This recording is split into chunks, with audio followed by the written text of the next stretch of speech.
and we'll start in 2 minutes.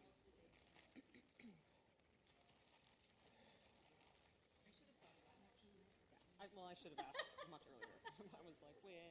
I was just going to say that.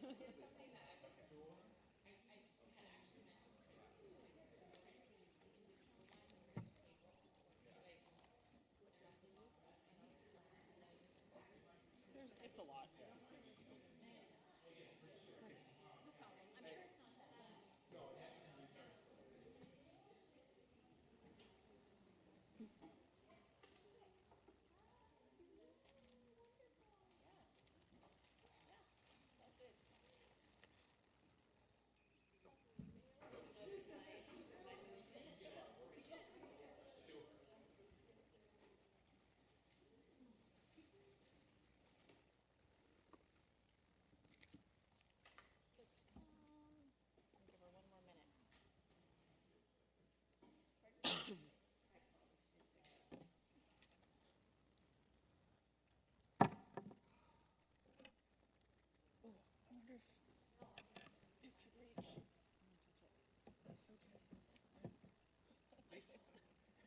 Give her 1 more minute.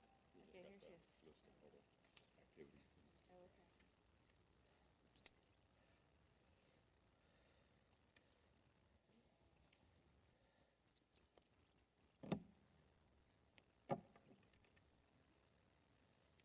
Yeah, here she is.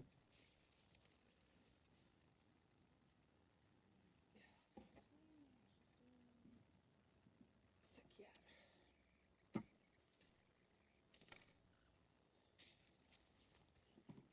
Of course I want to touch my face. After you stuff, you can touch your face. Yeah. Yeah. Yeah. Huh? Therapy in the bottom? I don't know what we're looking to. Dude, no! We're turning the lens. And then it's... This one was actually really What the hell fascinating. are you It listening? was awesome.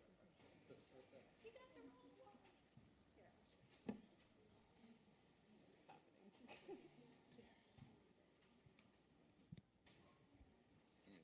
now. I just listened to 2 episodes of this. I'm like, no. And at the end, Kelly said, this isn't helpful to me. I think we'll start. We'll do roll call and everything. She said she'd be here, but she's not here You yet. just Yeah, I'm just here. This one. Okay, so I think we'll just get started with the roll call and the pledge. Christine should be here any moment, but we'll get that started. Email you want to call in? I'm going to call the meeting to order. Roll call. Erica Malif. Carolyn Watson. Francine Weist. Ivan Duran. Okay, so let's all rise for the Pledge of Allegiance. I pledge allegiance to the flag of the United States of America and to the republic for which it stands, one nation, under God, indivisible, with liberty and justice for all. Here she is. Here she is. All right, so we'll add in Christine, and we are just about to start on approval of the agenda. Great. So I want to propose one change for the agenda. I want to add an item between item 4 and 5 for us to get an update on the COVID-19 progress and what the district is doing and make sure we're all on the same page and get questions answered. Okay. So we would add that for about 20 minutes, and we could extend by 10 more if we felt it necessary, but I think about 20 might be good. Yes. Yeah, that'd be great. Yes. I agree. Okay. Need to make a motion for that? I think since I had 5 informal nods, I will consider that a consent to approve that agenda. So the agenda is approved as modified with an item added as, I guess, a 4.2 effectively as an update to on the coronavirus work. Superintendent, that's okay? Yes. Excellent. All right. So then that brings us to the consent agenda. Any questions or issues on that? Yeah. Great. Let's see.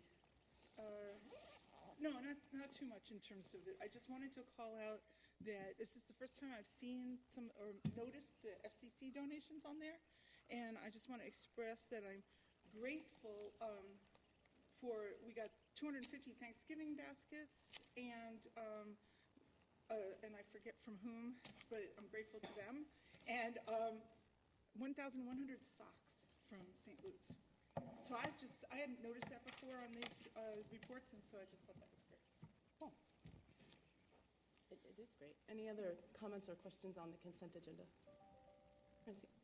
Oh, I just thought we should make a comment that while the board oversees and looks at the student travel and the staff travel, that there are situations such as Yeah. we're facing now in which Yeah. there are administrative decisions about whether that travel actually takes place. Right, that was actually my second comment that I didn't see here, but yes. Are those trips on, the overnight trips, or? That is a good question. So before we approve that, so to clarify, just to bring everyone in the room up to speed, we have been told that the district has made the decision, which makes sense, in support of minimizing contact and potential spread and the virus, that we are cutting down travel. And my understanding is the travel cut down plan at this point includes essential travel only for staff, so no non-essential travel, no student trips out of country, no student trips out in March, no student trips out of state, and no student in-state trips even overnight. That's correct. So did Yeah, the so that's- district need to make any modifications to the consent agenda before we Reflected in there. brought it to vote? Would you like me to table that and bring it back later? Yes, please table it for now. Okay, so I'm going to propose that we table the consent agenda and bring it back after the break in the meeting. Okay, great. So we'll bring that back when we're ready. Thank you for noticing that, Carolyn. That was a great catch. Or Francine, rather. Sorry, and Carolyn. Yeah, I think we.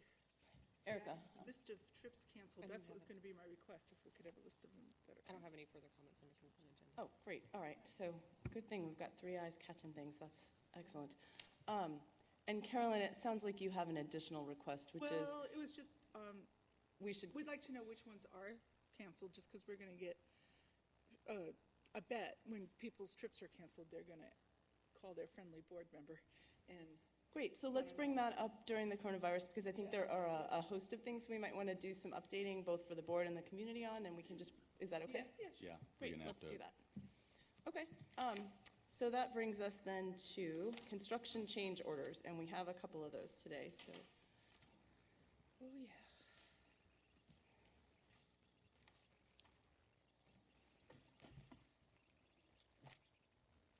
All right, shall we go through these one by one? Excellent, thanks.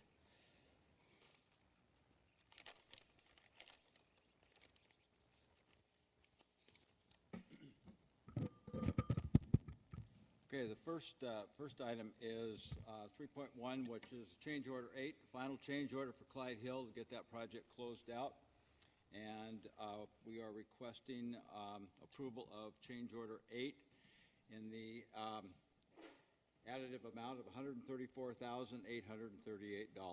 Leaves us with a total project budget after closeout in this change order of $3,038,464.20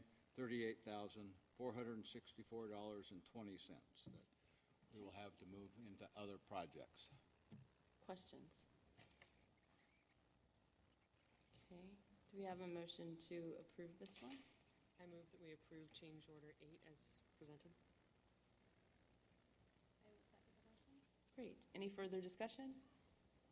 All those in favor? Aye. All right, that goes to 3.2. Item 3.2 is additional A&E services for Sierra Martin Architects. This is for the Puesta del Sol project. And we've gone through 2.5 years of design work and going through permitting processes with the city to get that approved. We're getting very close to being able to get permits for that finally. But it has resulted in a number of additional services necessary to redesign the road, which is 151st Place, which goes from Main Street into the Bellwood site. And so we have to basically rebuild that road, new sidewalks, new curbs for the city's requirements on that. So the ad services are for the additional design work to be able to go ahead and be able to have a plan to redevelop that road. And is that a consistent ask from the city? Like, is that consistent with other asks when we have construction projects to do that extra work outside of the grounds? Yeah, some of that's still to be worked out. I mean, one of the things that they're requiring is because of the redevelopment of 151st Place, we're probably going to have to put in a stormwater detention vault in Main Street, which is going to shut down traffic there for a while. We're going to have to reroute it and do some of that work to be able to get a detention vault in there. So that is still going to be another cost of the project going forward. Most of the design work for having everything done is included in this change. And has this generally passed, there was the neighborhood commission that was a holdup as well. Has all of that generally been cleared? Do we anticipate further redesign work based on any future? Yeah, we've been meeting continued with, our team has been meeting with the neighbors since back in December, and we finally have them willing to go ahead and not contest the project. They're going to get some things taken care of on their property as far as driveway connections, where we have to change the grade of the driveway slightly because of the street design. And so we have written letters of intent from all 16 neighbors. So we just got the last 2 yesterday. So to get clarity on that question that Erica asked, so Lake Hills is one of the few areas in the city where there's actually like a planning commission or what have you. East Bellevue Community Council, yeah. Is that what you're talking about, or is this simply the neighbors in that area that we're informally working with? So the neighbors have been pretty concerned about the project, and they've raised a lot of questions. We've had 2 meetings with the East Bellevue Community Council, at which time the neighbors were pretty adamant about the fact that they didn't want to have the project there without some concessions from the district and the city. So we've worked through all of that. We got the city to move on some of their requirements and understand the neighbors' point of view, and we basically advocated for the neighbors to get that, and so consequently we've been able to get their support for it. So when this thing goes to the East Bellevue Community Council for final approval, our chances are real good that that's going to go through without any kind of an appeal or a hiccup. I mean, fingers crossed on that. But this is the only community council in Bellevue and the only one of 2 in the state. So they also had the same type of thing at Odell, Sammamish, and Lake Hills, as well as now at Bellwood. So we've dealt with them before. Eric, is that answering That the answers question? my question. Okay, sorry about that. Thank you. Wow, 2 in the state. Yep. Well, I don't know. I love our neighborhood, so I'm all right with it. And if we work with our neighbors, all the better. Historical. So before we go on, this one is actually just an important place, not necessarily this item all by itself, but this point of where we have to negotiate with the city. I mean, in the end, these changes are going to be paid for by the taxpayers in this community, whether it's through the bonds that generously support our building work, or through the taxes that go to the city that support their work. So what I really want to know is when we have these encounters with the city where we encounter change orders and unexpected costs, are we budgeting our projects assuming, do we have a common understanding with the city about where our share and their share kind of meet so that we can budget appropriately and understand appropriately who's going to do what and plan for that? Yeah, we've done 26 projects with the city since we've been doing this since 2002. And I will tell you, this has been the most difficult, challenging one that we've gone through, and the most time-consuming. So I would say up until this point, we had a pretty good understanding with the city on things. And right now, to be honest about it, the transportation department has been the most challenging. And I think part of that's driven from the fact that, everybody's concerned about transportation in the city and gridlock and all the kinds of things just as a result of our economic vitality here. But, they get a lot of pressure from, when they go in to develop new projects and the rest of it. However, a lot of the things that happen downtown, they're kind of exempt from that. And so we're in the outlying residential areas, and so we're having to do a little bit more kinds of development things. And it's not a plan thing. It's not any kind of an agreement. It just seems to be they put more and more requirements on us for that. It would But be we good are, to get a we're sense working of to that. have some more discussions with folks on that with the city because, quite honestly, when you talk about cost to the taxpayers, delaying a project a year when your costs are going up 6, 7, 8% a year, I mean, that's costing our taxpayers every year we delay. So we're going to have more conversation about how we proceed on things. But this has been a very unique, very challenging project. So. Okay, thank you for that. Can I have a motion to approve? I move that we approve the addition for the architect for Puesta del Sol. I'll second. Thank you. Any further discussion? All those in favor? Aye. Aye. All right, great. Okay, Thanks, Jack. Item 3.3 is, again, additional A&E services.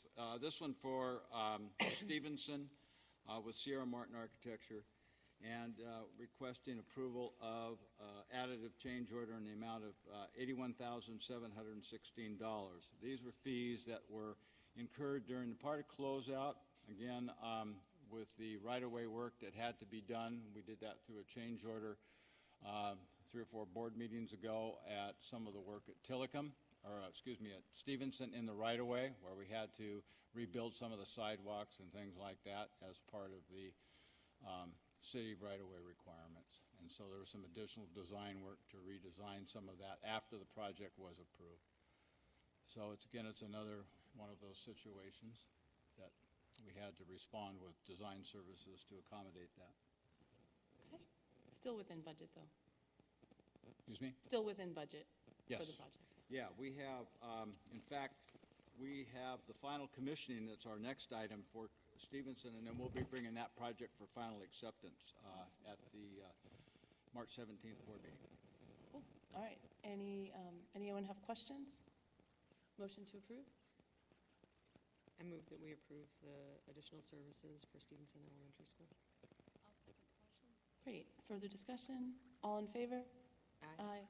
Thank you. All right. That takes us Okay. to the last one. Yeah, final commissioning report for Stevenson, and that has been, a copy of that has been provided electronically. So that's a requirement of the OSPI and the state legislature for commissioning on buildings, which we do on all of them. So this is the final commissioning report that has identified that all the heating and cooling systems, lighting systems all work as designed and as efficiently as possible. So. Great. Questions? Yes, this is the one where I have lots of questions. You sent us a 550-page document. The executive summary. Yes. Let me just go right through them all, and then so I want us to all talk about the wording to the resolution in the first whereas. But beyond that, I did some. Obviously, I am not qualified to do much with the 550-page commissioning report, but I wanted to clarify what I understood the commissioning report to be. You hire an outside commissioning firm to go and check these systems. Is that right? That's correct. And that's the report that we got. And I will say, in spot checking, I have a couple of questions, and I'm going to just list them all. Page 54 says Odell, when this is Stevenson. There's also a whole bunch of things that say no response, no response, no response, so you can't tell in that chart whether anyone got back to you. Things like page 194, there are cleaning and flushing instructions for pipes.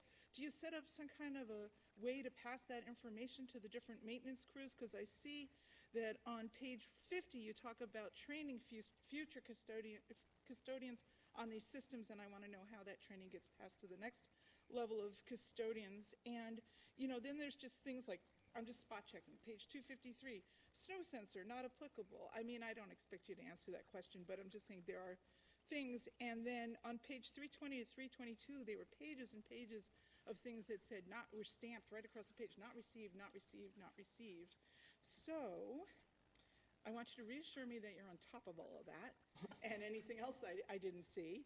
And then I want to talk about that wording to the resolution, because it's... Hold the whereas for a second. Yeah. Let's get answers on the report, and then let's talk Yeah. about the resolution. Main thing is, how are we going to pass this training to down the line? Why does it say Odell on page 54, and have you checked over everything? Okay, well, that's a good catch on that, and if you would send me that information, I will send you a response to those items. Okay, well, I don't know if I should have you spend your time on that. I just, Well, I would like to respond to that. I mean, Yeah, again, okay.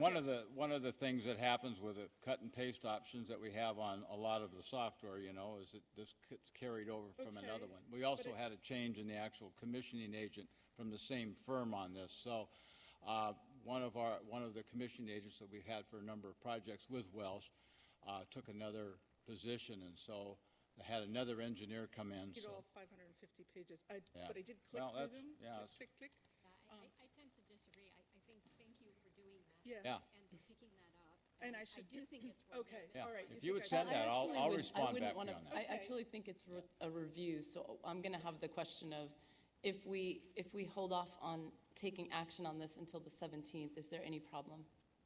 No, we do need to have the commissioning report completed prior to acceptance of the project. But I'll get responses to you on that. We could take care of both of the, we could defer this to the next one and get it taken care of. So I'll do that. Let's do that so that we have confidence that since a couple things were caught in a spot check, it's worth like a more thorough review. And then also, then you can get answers to us before the meeting, and then we see if we have any further questions. Is that all right with everyone? Yeah, I think that's great. Well caught, Carolyn. Yeah. Yeah, nice catch. Every now and then I get detailed oriented, and I'm sorry, kind of. And then just as an Hold on a overview, person. so to follow up on that, so when I looked through it, also, there were several where it said, no, like, this did not pass, or it's not in place. And then some of the forms, many of them were dated, but not all.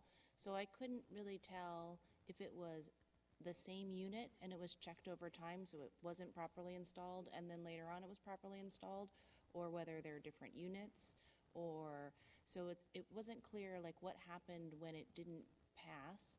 And then there were ones where there was a whole list of things that presumably needed to be checked off to be installed, and only 10 out of the 13 were checked off. So maybe just giving us an overview of what does that mean in these. Are these supposed to be the final ones and they should say yes throughout them, or are they showing us progress over Yeah, time? these are driven off of a template type deal. So we'll come back and get your responses to those I was questions. thinking as I was going through that big list at the very end of the report has it's more like items enclosed and items enclosed. So I was wondering if you had taken those items that weren't checked off previously and put them on that list.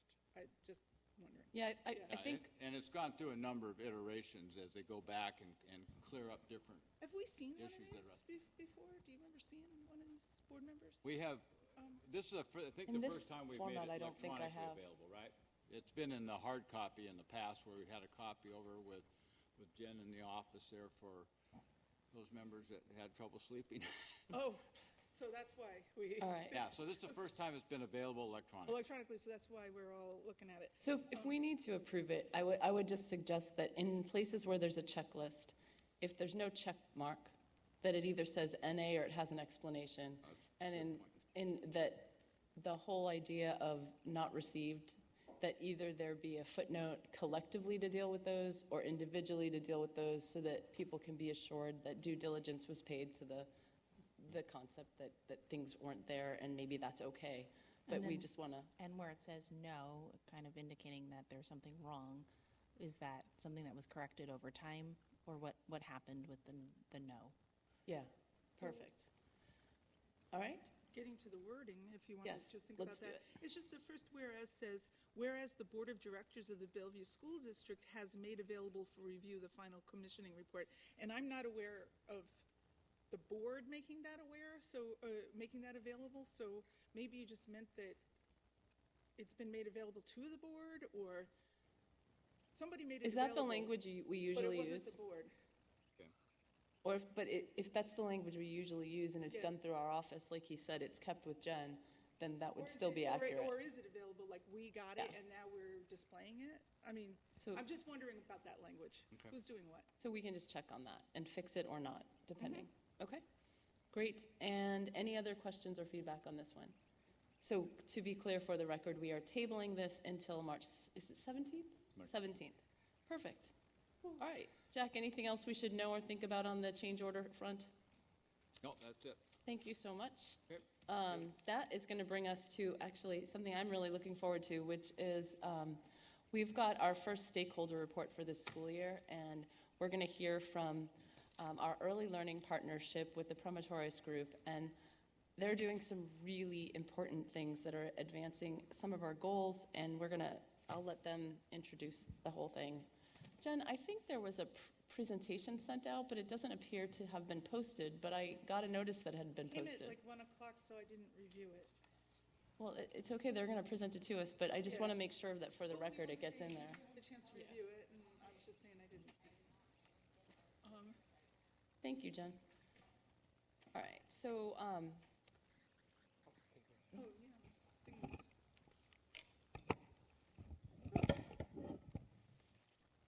all right, so you guys will introduce yourselves and go from there. Awesome. And we'll have a little bit of time to ask questions about the work that's being done, if there's an opportunity there, I hope. All right, very good. Well, I'll just kick this off a little bit and hand it over to Ben Humming. But we, as Christine said, very excited to hear this update and report. I know I've been hearing a lot of really good positive things in our community, and I think one for me, it's just very exciting to have Alma at the table here today, because there's been someone since one of my first visits here in the district has been in my ear about things that we do, things that we don't do, and just really been really exciting to see all the different ways that she's empowering and members of our community and really leading some great work. So I'm going to hand it over to Ben Humming, who's going to further introduce Alma. And so this is Ben Humming Rojas, one of our family engagement specialists. Thank you, Dr. Duran. And you're going to tell us a little bit, too, about how this fits in with our strategic planning goals, right? Yes. Excellent. Okay. Yeah. Well, thanks again, Dr. Duran, and hello, board members. I'm very pleased to introduce to you NISO and the great work that they're doing currently. But I was introduced to Alma basically over coffee, and she kind of gave us she gave me a wealth of information on how it has been for the Latino community, because she has been serving BSD for over a decade. So she has a lot of insight in how has been a perception from a Latino parent and how BSD has served. So it has been an honor for me to be working alongside with her. She has been really important for the work that we have put forward for kind of framing family engagement and the work that we're doing along with the strategic plan in regards of feeling informed, empowered, and supported. The work that NISO is doing currently for the strategic plan and accomplishing our goals by 2023 is by engaging families, especially the Latino families, and telling them a little bit what is family engagement. As we talked previously in our last board meeting, family engagement has many definitions, but the definitions that we're concentrating right now, it's families feeling support, empowered, and informed for better student outcomes. So in that regard, families has already a framework, and through NISO, we are transmitted that information in the best way that Latinos do, which is on one-on-one basis, talking to them where they are. It could be either in churches, it could be in a supermarket, it could be when they drop kids, where they pick up the kids, or at community events. So NISO is doing that back end that we regularly do through emails, we regularly do through text messages, but for Latino communities, talking is the best way. So in that, NISO has been great so far, and we look forward to keep partnering with them. So I'm just wanted to introduce Alma, president and founder of NISO, and she's going to talk to us a little bit of the work that they have been doing for this decade. Well, hi. Like Benjamin said, I'm Alma Gonzalez, and I've been around in the school district for, over a decade, almost 15 years. My 2 kids are already out of the school district. Caroline, we've been there for a long time. So, and I've been involved in the school district in so many different committees and whatever we can to help them. But this time is all about introducing NISO, and for that, to do the introduction of NISO, before I'm going to put a short video to do the introduction of who we are and how we started. I'm just going to make a notice on some of the members of the team. We'll have Rosaura and Lily, and I don't know, they're just coming out, and the rest of the team is already working. We have another events and approaching the community to answer the Latino community to answer the Latino survey, the family engagement survey. But I just want to acknowledge the part of my team is here. So, Alma, can we have them stand up real quickly? Do you mind standing can up? you stand up, guys? Thank you.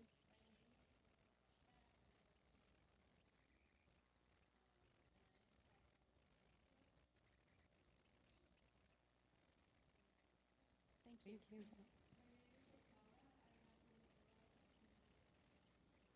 Thank you. Thanks for coming. And we have some more there. Not here, but working as hard as we are. So we started with the video, just to get a little bit intro of how we started.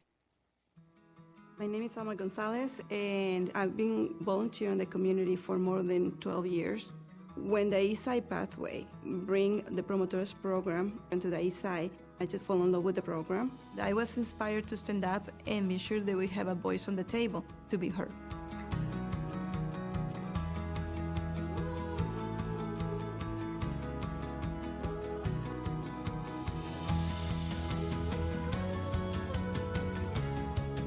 NISO Promotores program was created from the community and led by the community. Some of the services that we want to offer to the community is leadership development and support, education and integration, networking and community engagement.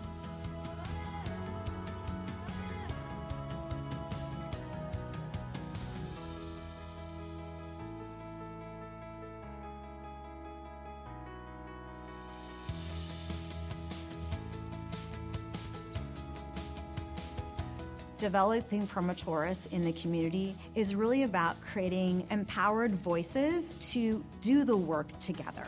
It's the best way to hear the voices of the community directly for when they are. We create an event where we invite different people from the community and get their input. It comes directly from the community with no filters or no different interpretations. Seeing the Promotores do their work out where they're interviewing their community members or friends or hosting an event, I'm really seeing that sense of community blossom. And with that sense of community comes a sense of common purpose. Promotores is the people they know and they feel comfortable with them and they trust. That's the most important thing, the trust. Cuando le damos ese poder a la comunidad de superarse, de convertirse ellos también en líderes de sus comunidades, de sus familias, se genera esa cultura de crecimiento. The goal of NISO is to serve all the unrepresented communities. We start with Latino community because that's what we know best right now, but we want to reach other communities down the road. This journey of walking alongside the NISO programs Promotores and the development of that organization has probably been the single most exciting thing that I've seen here on the East Side.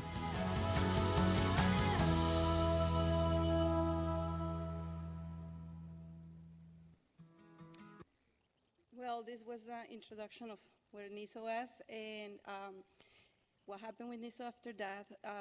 We did our program opening in January 9 of 2018, and I'm going to tell you a little bit more of some of the projects that we've been doing since then.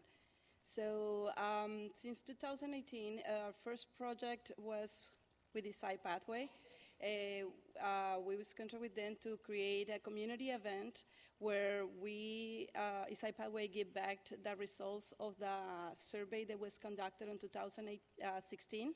That was giving back the results to the Latino community. And that event, where also we collected, on the same event, we collected more data about the 4 areas of interest for the Latino community as a result of the survey that we did. And the 4 areas of interest was health and education and basic needs and parent support. And the intention of that event also was to connect the families with the services, the organizations as well. That's where we invite organizations who represent these 4 areas of interest for the community. The second project, or the second project that we have for NISO was there was we present a proposal for a project for Best Start for Kids of the Innovation Fund in partnership with the Eastside Pathway to create Eastside Early Learning Facilitator, and I will go more in details on this project in the next slide. In the end of summer of last year, we also have another project with the City of Bellevue and Park and Recreation. They came to us to helping with the community outreach with the Latino community so they can answer their survey about their services for park and recreation. And we closed the year with our first project with the BSD, with the Department of Equity. We're helping also to outreach the community in person and by phone to invite them to the workshop that they have about the safety plan, and we are also monitoring their assistance to the workshop.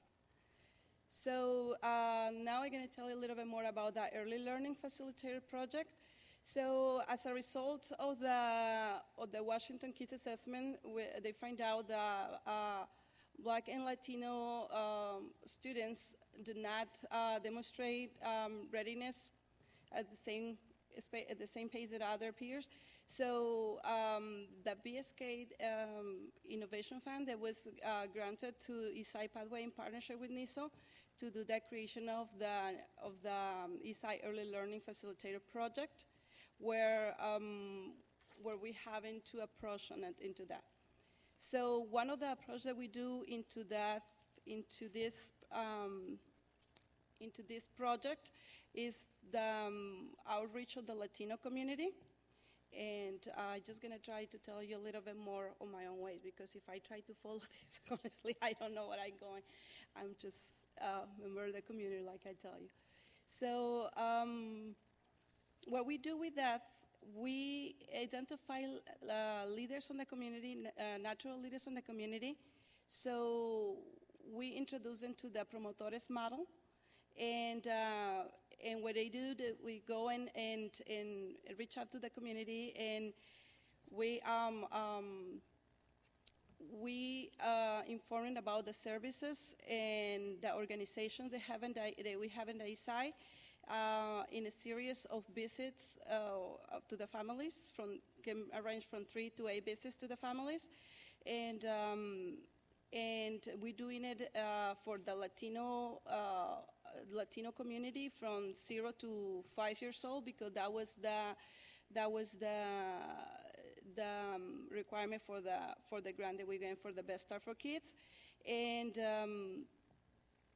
the other approach is to create early learning provider council, with other organizations who serve the early community, because we just find out, we go and reach to the community, and the organizations also needed information to be ready to receive them as well. So that's the two approach that we're doing at the time. And like I say, we're doing to the Latino community who lives on the boundaries of the Bellevue School District and the Lake Washington School District as well.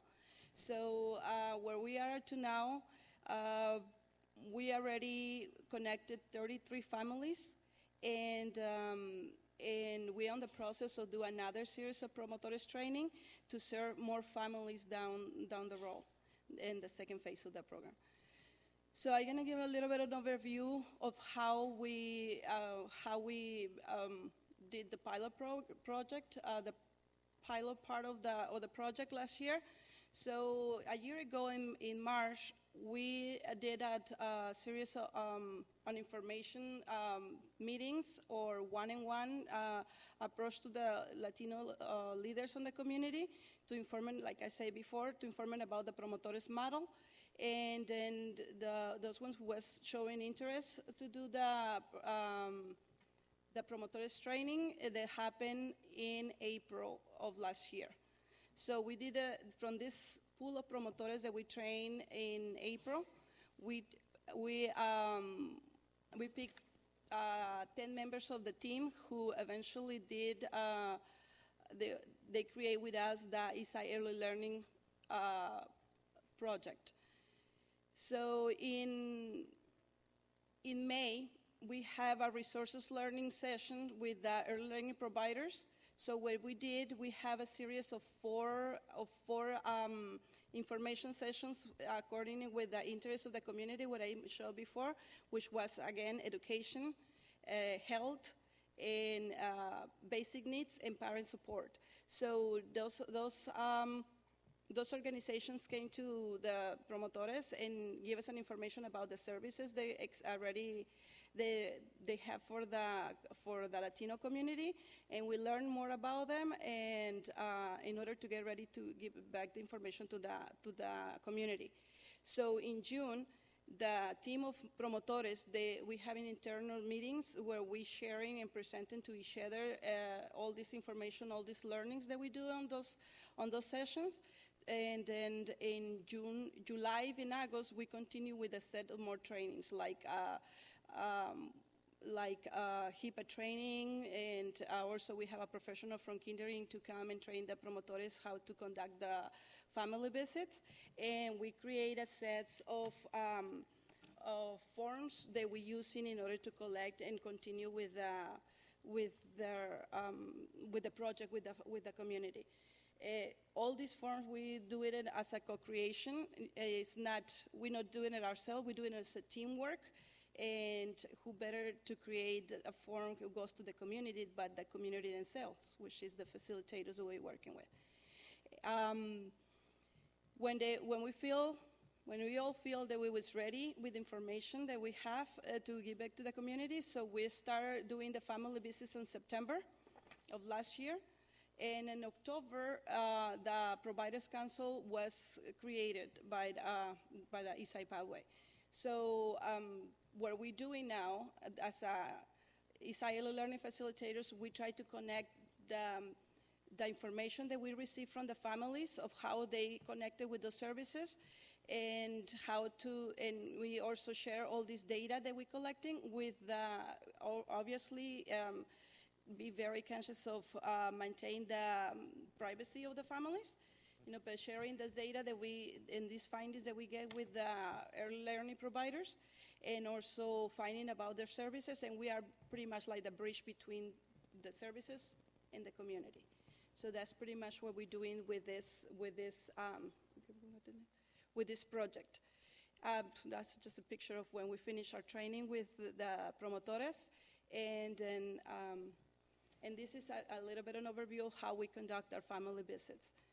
So first, the promotor identify the family that we're going to serve with the characteristics that I tell you before, 0 to 5 years old children on the family, and live in the boundaries of the school district, Bellevue School District or Lake Washington School District.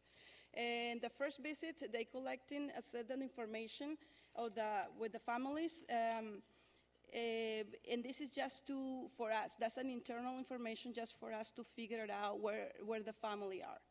What is the needs, where they need more support, what is the need for that particular family. So with the promotor or the facilitator doing it, we come in one-on-one meeting with the NISO team and the core team, and we all creating a family plan. So the facilitator, what they do on the second visit, bring this family plan to the family, and we kind of working together, and they agree, and this is the way that we're going to be working. Bring the information, get the connections with the service that they needed, and we continue like this on and on, and every single visit, which the promoter have the support of the team and the family as well, all the step of the way, and we've been collecting data during this time as well, with the whole intention to bring in this information to those organizations. We right now arrange, I don't have the number on top of my head right now, but it's by dozens. So that's a lot of the organizations that get together to learn about this information and create sustainable changes. So don't keep spinning the wheels, but just go directly with this information from the families, creating sustainable changes for their organizations so they can better serve the community. So continue with that. But that's pretty much what we've been doing. I pass it around a little bit of the series of the forms that we're using pretty much. Continue. And this is just to give you an idea of the projects that we have, where we're working right now. We're working right now so far, continue with the second phase of the Early Learning Facilitators Project, where we're trying to serve more families. And we're also working with PEPS, with a program for early parent support, in partnership with Eastside Early Learnings. They're gonna open their first Spanish language group in the East Side. We're gonna help to do it. Some of the promotores of the facilitators gonna be working with them. So we're also working with the Bellevue School District as helping, Benjamin was talking earlier, on the family engagement survey to do a series of phone calls or one-on-one with the families and encourage the Latino side of the community to answer to that survey. So far, it's been good. And we're also working with ERIC, SI Refugee and Immigrant Coalition, on the creation of the safety plan kit. So far, it's pretty much where we are right now. I'm sorry if I go all the way, but for real, this is the presentation. So, No, that's great. Questions? Thank you. So we didn't hit the time on this one. I think we have about 7 minutes left. I'm not 100% sure. So I think we have time for some questions. I actually was going to just kick it off and ask you if you could tell us a story about just somebody that you've seen an impact of this work in some way on a family or a child, and sort of how it comes to life, because that's kind of what makes this work so alive for me. It helps the district to scale in the way that we connect with our community, but it also helps us learn from our community because we become connected. Well, it is so many stories, but I can tell you one on top of my head. Is this family, that's a well-educated mother of 2 children, and her kids are not on the school age yet, so I think the oldest is 3 years old. And she feel, even though she was born here, she's still Latina, but she was born here, but not on this area, so she have no family support around in Bellevue. She's coming from Yakima or someplace on the Eastern Washington, and she feel a little bit isolated. And through the program and through the services, was able to make a connection with the school where her kid is gonna be in a few more years, which is Stevenson.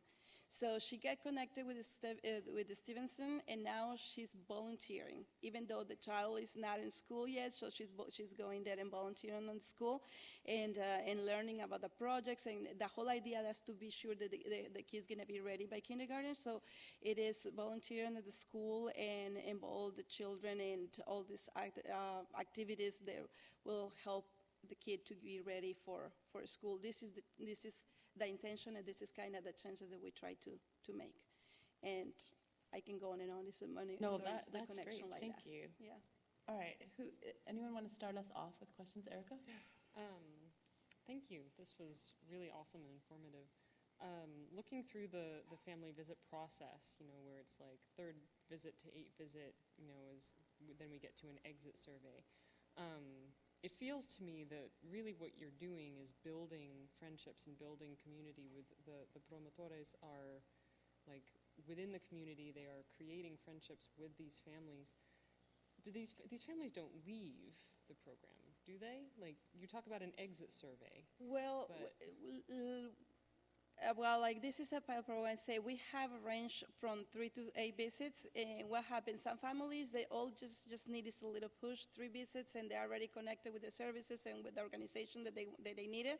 Some families need more visits. We have a top of the 8 visits because it's how the program was arranged. What we do on the 8 visits, if we know the family need more connection, so the whole intention of this is to get it connected with some case managers or social worker, or in this case, the FCCs, if it's in terms of education, get the family connected with the organization to continue this engagement on the community. The whole idea of the program is not to make the families dependent on the program, but walking along with them so they can be a self-advocates.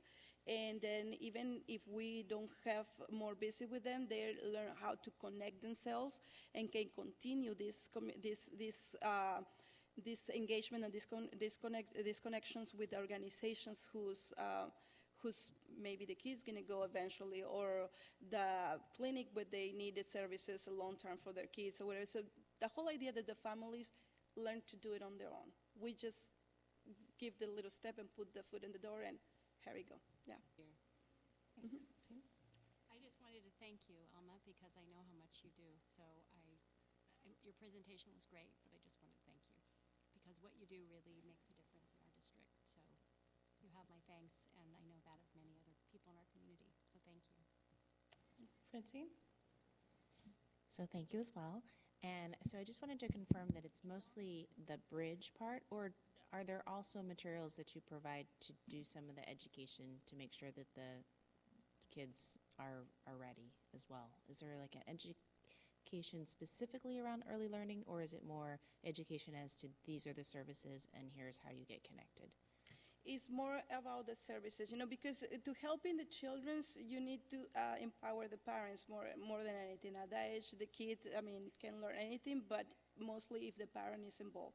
So what we do is to helping the parents to get connected with all the services, so that where we figured it out, if you connect them with the learning centers or something in education, doesn't gonna do very much if the father or the mother don't have a place to live, or they don't have a food on the table, right? So that's what we try to cover the different areas that they need for the kids to get connected with the kids. So education, obviously, because they need to know where the schools are and everything.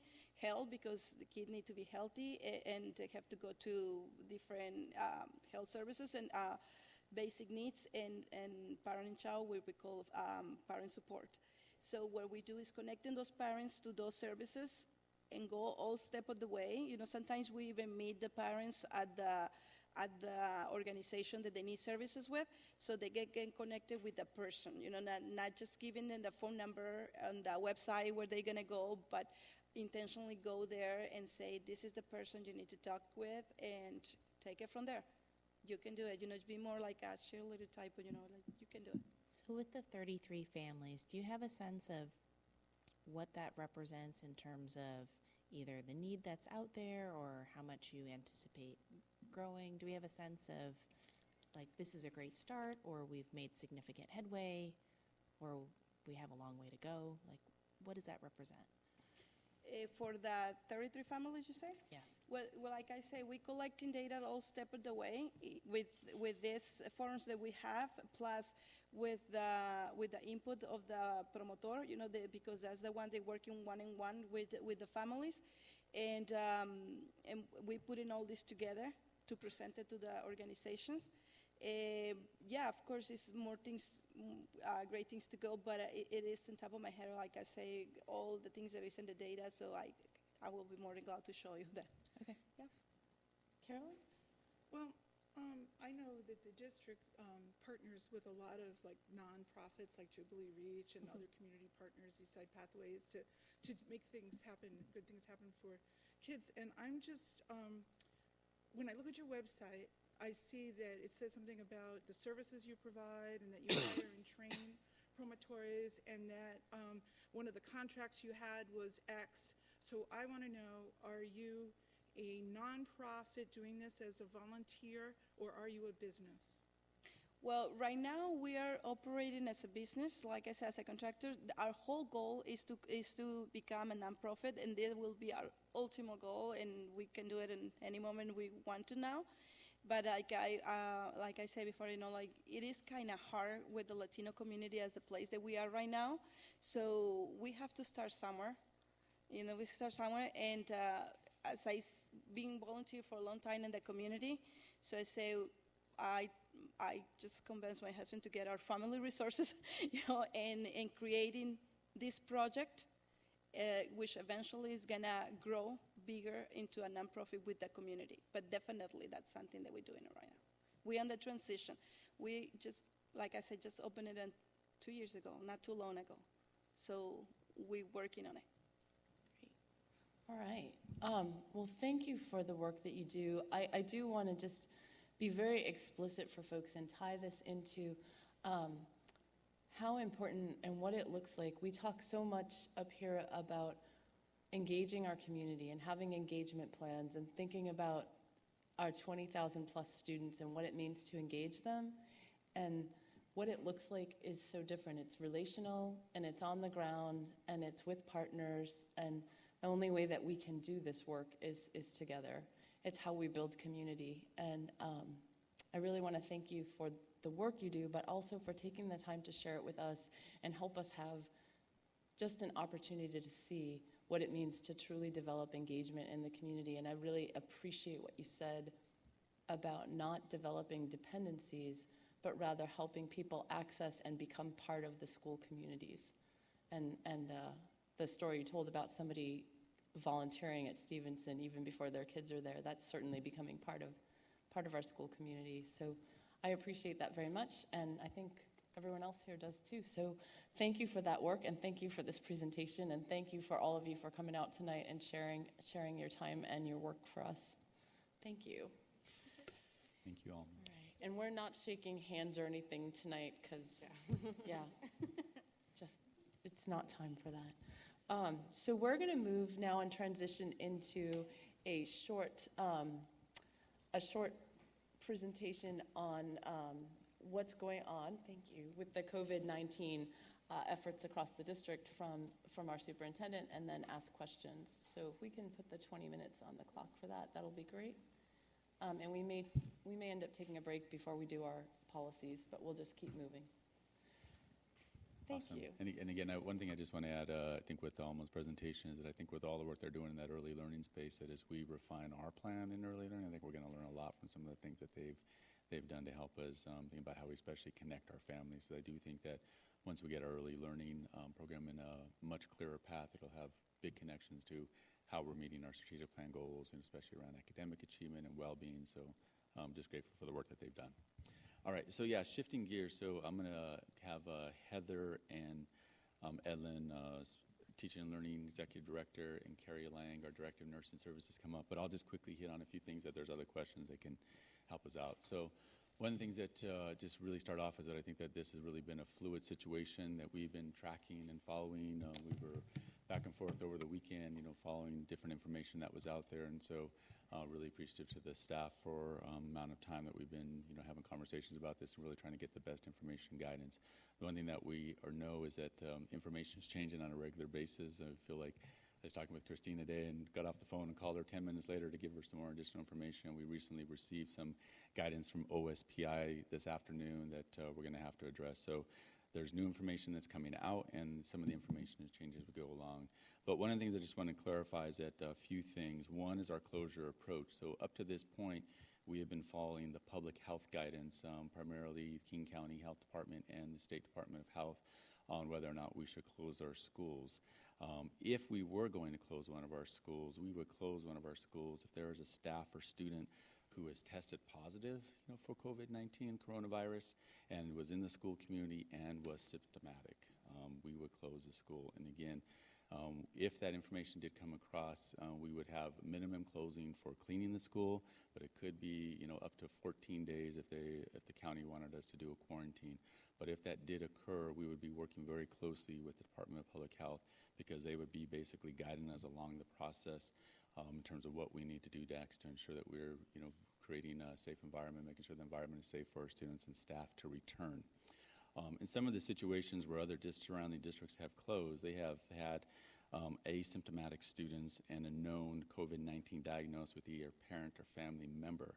And there was basically not guidance from public health to close those schools. And so we have chosen, to cancel after-school activities and do a deep clean in a similar situation. And again, public health did not recommend any closures. So we are really monitoring the situation, and Carrie Lang, who is our main contact with King County Health Department, communicates with them regularly. Yesterday was a little bit of a challenge because there seemed to be a uptick of different concerns and issues, so we didn't get to them as quickly as we wanted to, but we were able to have conversation with them. The one thing that we are doing is that we are really working to cut down exposure within the school, and so Melissa and the facilities and custodial staff team have basically put together a whole new set of guidelines on additional cleaning that we are doing in our schools every day. And so they have some really high-touch locations that they are working to get clean twice a day. And they have been training our main facility staff so they know exactly what to do, so they can train the other staff members. We're working on a process right now to ensure that we can document the cleansing that's going on, and that's something that our Director of Maintenance Services is working on right now. And just to be clear, that twice a day is during the school day, so we're working to reduce exposure not just at night when the kids go home, but multiple times a day to just really clean down everything from door handles to particular surfaces that we know are high contact. There are a couple other examples that would be helpful. Yeah, office areas, nurse areas, the handles, rails, at the end of the day, the counters in the classrooms. The one thing that we are working on other communication to the community, and we really want to make it clear that, we've had a number of community members wanting to help with cleansing and stuff like that. We have specific products that we need to use in our schools, and we cannot use bleach-based products. And so we have a couple different products that they recommend that we utilize, or those are ones that we utilize in our building. So we appreciate the volunteers who want to go and help our schools, but we think with the increase and the changes that we're doing within our building, we're covering the classrooms that I think is appropriate. So those are things we're doing to really cut down on exposures. And then the other things that we have actively been talking with OSPI, we've been talking with PSESD, the Puget Sound Educational Service Directors. There was a conference call yesterday for superintendents, and so we're all able to get on the call. I've had close connections with both Lake Washington and Issaquah, just talking about some of the things that they're doing, some of their messaging, but there, really depends on what part of the state that you're in. There's some districts in Puget Sound Educational Service Center have not sent anything out in terms of this information, what's happening. And so I feel like we've been really proactive in leading the way in a lot of ways for what we're trying to do with our community. But we are working closely with all the different organizations so that we can stay on the same page. One of the big things that we've been working on is a contingency on continuing education if we were required to close for a certain amount of time that would be longer than what would be normally would close, like for a snow absence. And so we are repurposing our principal meeting tomorrow. We have 4 hours with our principals to go over this plan, to talk to them around what they would need to do, how we provide additional training, how we can access some of the online resources that we have through both Microsoft Teams and OneNote, because we have the ability to do a number of things. We're also going to provide guidance on the self-quarantine and what that looks like. And then one of the things that just came out today was from ASPI was, and this came up in the phone call yesterday too, this whole idea around how you provide education to our students. Our biggest concerns are going to be for our students who are special education students, our English language learners, and our students who are on free and reduced lunch. So we have a plan that has been in development in order to support our students the best way possible if we are required to close for a longer period of time. So those are some pieces that are in place there. We also have been talking with some of our outside partners around, if there is closure and their need for food becomes important for some of our students and families, how we can access some resources in knowing that some companies may close, or even if our district closes, what can be the impact on some of our staff. We know that the whole idea of even around having some kind of rent assistance is going to be real important. So again, we're going to be leaning on some of our community partners to help us in some of these situations. So there's a real high level of some of the key things that we've been doing in this area. Again, it feels like it's a very fluid situation. We're tracking it, on a regular basis, and we feel like we have some of the most up-to-date information, but know that it can change based on what the Department of Health is facing, what they're learning, knowing that this is evolving with something that we really haven't dealt with before. So some real high level. Yeah, so we're going to go ahead and take questions. I'm going to give a couple updates from the board perspective too, just to give it won't take but a second. But I have been checking about our ability to do online meetings as well, so that we could do that. Currently, the way that we interpret the state laws around that is that there are emergency provisions, like in the event of an earthquake or whatever, and this is certainly an emergency. So if we needed to hold a fully online-only meeting, as long as the public could access that meeting, and there was clarity about how to do that and so forth, we would be allowed to do that. It has also been established that as long as if we have board members, individual board members who are unable to be present due to symptoms or due to fragility of health or anything like that, that we can also allow for them. None of our own Bellevue policies preclude it.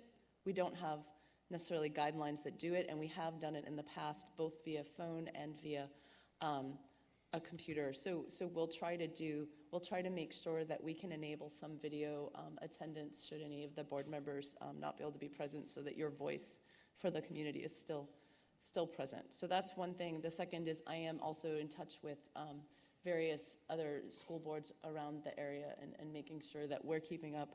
Clearly, this is an operation that the superintendents are running, but we as the board are supporting that work and kind of overseeing it. So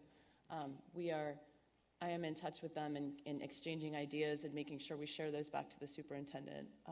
And I keep everything open to everyone as well. So just wanted to let you know about those two things. So at this point, let's just go with the questions. Erica, you want to start us off? You mentioned that guidelines are around confirmed cases of symptomatic students or staff within the schools. What I have heard, and this is all anecdotal evidence, is that it is really hard to get tested. People cannot find tests. They call their doctors. They cannot get tests. That's on true. all over Twitter. And so my concern then becomes, are we in communication with the county or whoever is managing whatever tests there are about prioritizing our students and staff, because schools are, would be a hotbed for spreading and transmission if we did have a positive case. So given that the general public is having a lot of trouble getting tested in the first place, do we have a way of getting ourselves prioritized here? Yeah, so I don't know, Carrie, if you want to address this, but I do initial, because I think one of the initial things that we were running was actually getting the results back in a timely manner. And so what we heard from the Department of Health, that it would be within 24 and 48 hours. I got an email today that the University of Washington is now doing it on site, and so that should speed things up. Hopefully we'll speed things up. So, but we were told by the Department of Health that it would be between 24 and 48 hours. So that was one of our first concerns, how long would it take for us to actually get the information? And so that's one thing that is important. I think the other part is how people actually get triggered to actually get the test done. And my understanding is that it comes primarily if they are, sent to a medical facility, if they feel like there's the need to have the additional testing. So I don't know, Carrie, if you want to address that any more in terms of prioritization and how that would work out. Excuse me, I'd be happy to. I think the guidance on who can be tested is changing. Just a couple of weeks ago, it was only people who've been to China, in the past 14 days, and they've broadened that out now to capture more cases and give people the supports that they need. Right now, as far as I know, it is folks who are symptomatic and are healthcare workers, or symptomatic and have positive contact with somebody who has been tested positive for COVID-19, or somebody who is sick enough that they need to be hospitalized for a respiratory problem. Those people will get tested despite, travel, no travel, community contacts. I have not been able to talk with anybody about getting us prioritized. I imagine a lot of other school districts have that same kind of question and concern in our area. And also, healthcare facilities, long-term care facilities, hospitals, we're competing with 200, the Department of Health has the capacity to do 200 tests a day, and as they open that up to other labs, they will be having more testing come online. But right now it is pretty scarce, the ability to get tested. Most people aren't getting tested, they're just being asked to stay home if they're not sick enough to need to be hospitalized. And if we have students in our district or staff members who have a fever, we send them home anyway, before this. That's part of our protocol. So we would be sending people home and not letting them stay in the school and expose other people. And if they have a cough, I've been also directing the nurses, if you have a student or a staff member who's coughing so much that it's interfering with their learning, or they're concerned about their ability to breathe, those people are also being sent home to limit exposure of people that would be untested. And I assume if any places we're sending folks home, that we're then doing additional sanitizing that day on the spot, like in any of the spaces they've been in? Yeah, that's happening. People can have fevers for a lot of different reasons, but our general practice is if you have a kid in the health room with a fever, then you're doing extra sanitizing, and the teachers in the classrooms are doing that as well. We kind of sent out some extra guidance for them about cleaning, and in addition to this extra cleaning that the custodians are doing. Seema? Okay, so I think I would just say, first, what I heard you say that I think is really positive is the focus on online education and finding a way so that we can roll that out. I know that we will have challenges, and I'm glad to hear you flag concerns about those in with dependencies on free and reduced lunch, special needs students, and how we have to tailor something for their needs, as well as ensuring we have Wi-Fi connectivity for families who may not have it. I know that that is all on your to-do list, and I value and appreciate that work. I will share with you some concerns I have, and some of them are my own. A lot of it's informed by what I'm seeing and hearing from families.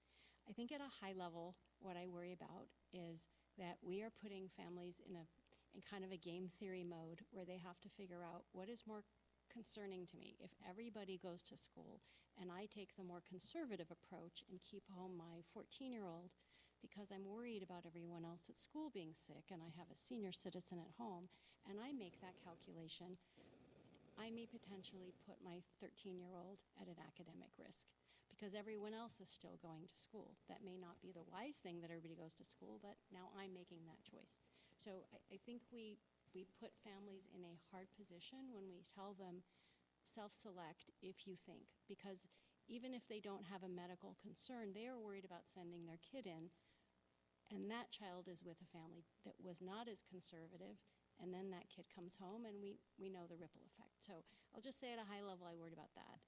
The other thing is, although I appreciate that we are trying to be guided by state and federal government, clearly at the federal level, the health czar was fired, so they're understaffed. Mm-hmm. At the state level, they are reactive. That has been the approach, a reactive approach. So what I worry about is being reactive or relying on safe guidance from them, which will always err on the side of wait until you're really sure before you take a proactive measure. So I guess I would encourage us to decide what's right for us and do that, even if the broader view is maybe to wait. And I know that you have a lot of calculations in the broader equation, but I would just say I think we've been leaders on safety, on counseling, on gun safety, social, emotional, on having counselors. We haven't followed what other school districts are doing or what is popular, and I feel like that's something we should be mindful of. And then I do have a question for you, which is, I'm most aware that if there is a broad spread, it'll be our teachers and staff and administrators who will probably be physically most at risk. So what are they telling you? What our administrators telling us, I think teachers, staff, administrators. I think what we're hearing primarily is what's going to happen if we have to close for a period of time. So that's one of the biggest questions and worries. That's why we're repurposing tomorrow afternoon to have that conversation with their school leaders. And then they plan on doing we can do basically an emergency meeting in our staffs without having to use superintendent's time or anything. They're still going to have that follow up with our schools. So that's what we primarily hear is what's going to happen if we have to close for a period of time. Are they expressing concerns about, like, the teachers, about their health, or about their safety? I haven't heard of some of those expressions. I don't know if Carrie or Heather has, but it's primarily going back to what are we going to do if there's longer-term closure. Jeff, do you have some input? Thank you. I didn't know if the BEA had weighed in. Well, we can talk about BEA also. We're hearing a lot of individual and one-off concerns because part of the reality is we have so many people that have their own health concerns, challenges. So we're trying to be really careful from kind of the broad brush, here's what we're hearing. Yeah. Having said that, the larger themes really are, as Dr. Rand talked about, what do we do if we close, but also how do I access my sick leave? When should I call in sick? What happens if I can't get a sub? That type of thing. So we've been in communication on a multiple time per day with BEA, with our other union groups, just to deal with these questions. And part of what we've been doing within Human Resources is we've been doing a daily debrief around what's happening so we can respond real time to employees. And I think other than that, we're really limited in terms of going beyond what the best medical knowledge is and really trying to quell the worry and the fear.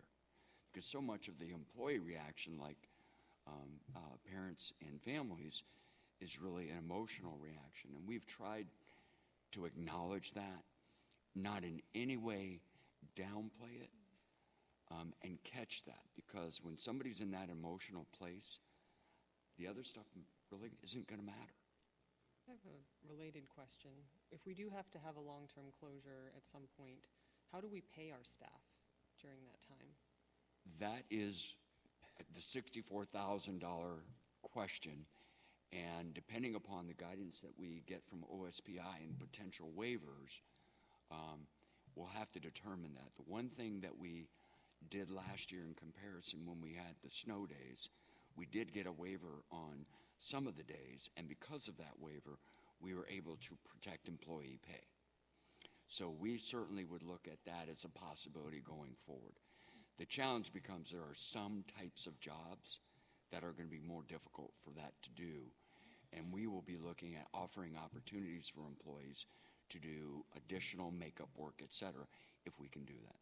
So if that did happen, the economic impact on some of our employee groups could be huge. Yep. The guidance we received this afternoon, I wasn't able to read the entire thing from OSPI, but they basically have already talked about potential waivers. But our initial question was, if you waive days, are you still going to fund us? So that's one of the things we're going to be following up right away tomorrow. So. Is this a state of emergency that then can fund employees who, have to miss work?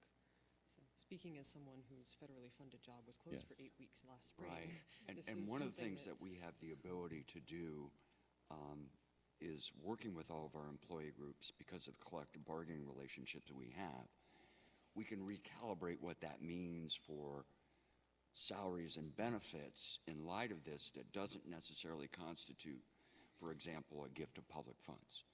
Because as long as we negotiate the conditions by which we are compensating our employees, then that really is the relationship between the district and the employees. Okay. Carolyn, do you want to? I want to say that I am largely in agreement with Seema.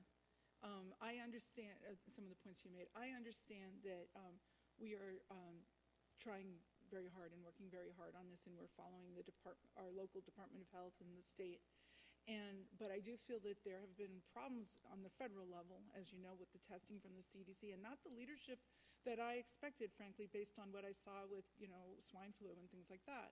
So I think we're behind. I think our state department is behind. I think our local department is behind. I think they're earnest people, and they're trying to catch up.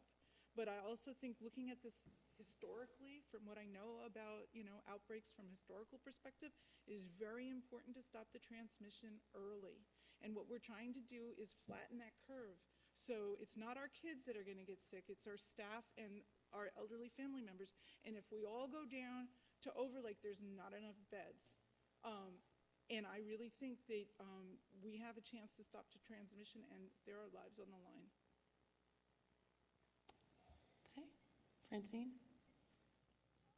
I think I've had most of my questions answered. Okay. So I think that I have two things that I just want to bring up. One is I do think that the district is doing a lot more than people recognize, and I wonder how we're going to increase communication to let folks know about the proactive work that we are doing to reduce and mitigate any possible exposures whatsoever. I don't think we've been very public about the fact that we have procedures in place to deal with anytime we find a potential exposure, how it's handled, what level of quarantining happens immediately, what level of sanitizing happens immediately. I don't know how much we're communicating about the new protocols about cleaning the schools. Even the communication about closing Tyee was set up as almost, hey, someone in your community has the virus. It's okay, we're coming to school tomorrow. Really, the thing was, we found somebody who hasn't even been in our schools, who's associated with one of our schools, who had the virus. And in an abundance of caution, we have mobilized enormous numbers of staff to come to our school overnight and make sure that this place is truly sanitized so that it's safe for our kids to be at this school. And we're going to do that every time. And we're changing all of our cleaning procedures and our protocols. We're reprioritizing what gets done and when and by whom. We're setting expectations and accountability for it. We have protocols for isolating people. We are working on a clear plan for closure and a way to keep education going. My understanding, although we haven't talked about this either, we've cut down on travel. We're going to look at events tomorrow. And on top of that, we even are looking into mitigating in the shorter term for those families who need to stay at home. Can we use things like Skype and Microsoft Teams to get kids streamed content from their classrooms while they're at home so they don't have to worry about that stress of, oh my gosh, should I stay home or should I do my learning? All of those things are happening in this district. I don't see that being consumed by our community or known about or understood. I see a few of those items, and I'd like to see more proactive communication about the leadership that our staff is taking in these spaces to make sure that our communities can feel confident that they're being taken care of. I also would like to understand better, in response to Seema and Carolyn's questions and worries, how we are what we think the length of the concern is. Like, it seems to me that this is a multi-month thing that we're on vigil for. I don't see any evidence or best practices or any science that suggests that the solution to a multi-month thing is to start isolation from the start, but maybe it is. I don't know. I'm not a health expert. So I'd like to understand what health guidance we're using. Not health guidance, just did the state do the right thing or was it reactive, but all the best practices in science that our experts here are already accessing. What do you know, and how are you applying your expertise in conjunction with that so that we're making the right decisions?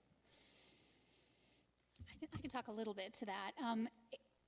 From the reading that I've done, and I'm sure you guys have all done plenty of reading about this too, it's hard to know exactly how this particular pandemic is going to play out because we've never had this virus before.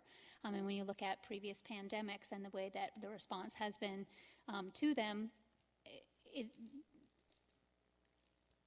much of what has been done here in the United States historically has been this kind of enforcing more training, more guidance around preventative measures like hand washing and like sanitizing and that type of thing. In other countries overseas, for previous pandemics, they have done things like school closures. They're doing, as you know, Japan has shut down their schools. Is that the best thing for this? I'm not sure. One of the things I read about Japan is now they have a shortage of nurses because they don't have nurses to go into the hospitals because they're home caring for their children who are not at school. So you do one thing, you're going to be tipping the balance on another. I haven't seen a whole lot of clear, this works best practices for how you flatten that curve right now for this particular virus. And I think we're just going to have to keep looking and reading and seeing what is coming out from both United States research, but also other countries, and what they're doing that's finding that it is having a positive effect. I don't have a whole lot of other guidance, but there's not a whole lot out there. Carrie, do you feel like you have the resources and do you feel empowered to access the information and to make the recommendations to do things that might be more forward-thinking than some of the state has done? Do you feel like you are empowered to make the suggestion that if we need to close, then you're able to make that recommendation? Do you feel like you have all the resources scientifically to inform you that you need? Is there anything we can give you to make sure you've got it all? I definitely feel empowered to make the suggestion that I thought if we needed to close. Absolutely. I have access to public health, like Dr. Duran was saying. I talked with them today, as a matter of fact, about what they're doing in other community environments like long-term care facilities and urgent care and doctor's offices. So I think the science is just still evolving, our knowledge. So it's not like the information isn't out there or I need extra access to it. It's just still being developed. And do you feel like we have enough information and ways to identify potential exposures and also to reduce exposure within our population? Or do you think we need to accelerate some of that work?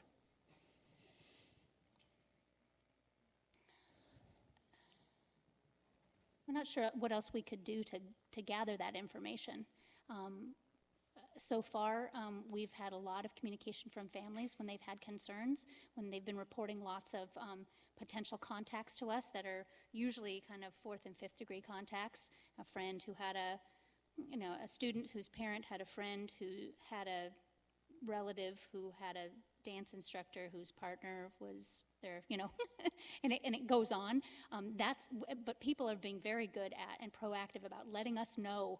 I'm on the phone all day long answering people's questions and trying to gauge the amount of risk and exposure that our students are having and our staff are having in school buildings and other district buildings. So I think our community is very invested in making sure that we get the information that we need to make decisions about what type of exposure has been happening and what we should do as a response. And I've got a good team of people who I'm working with to make those decisions as we hear of new cases, and as the exposures are closer or farther away, to figure out where that line is for triggering extra clean, a half-day closure or beyond. Thank you. And Francine, you have a lot of exposure to this outside of the school context from your health background and your family's health background. Is there anything that you think would be helpful for the board or the staff to have access to information-wise or understand from what you've learned in your encounters that would be productive?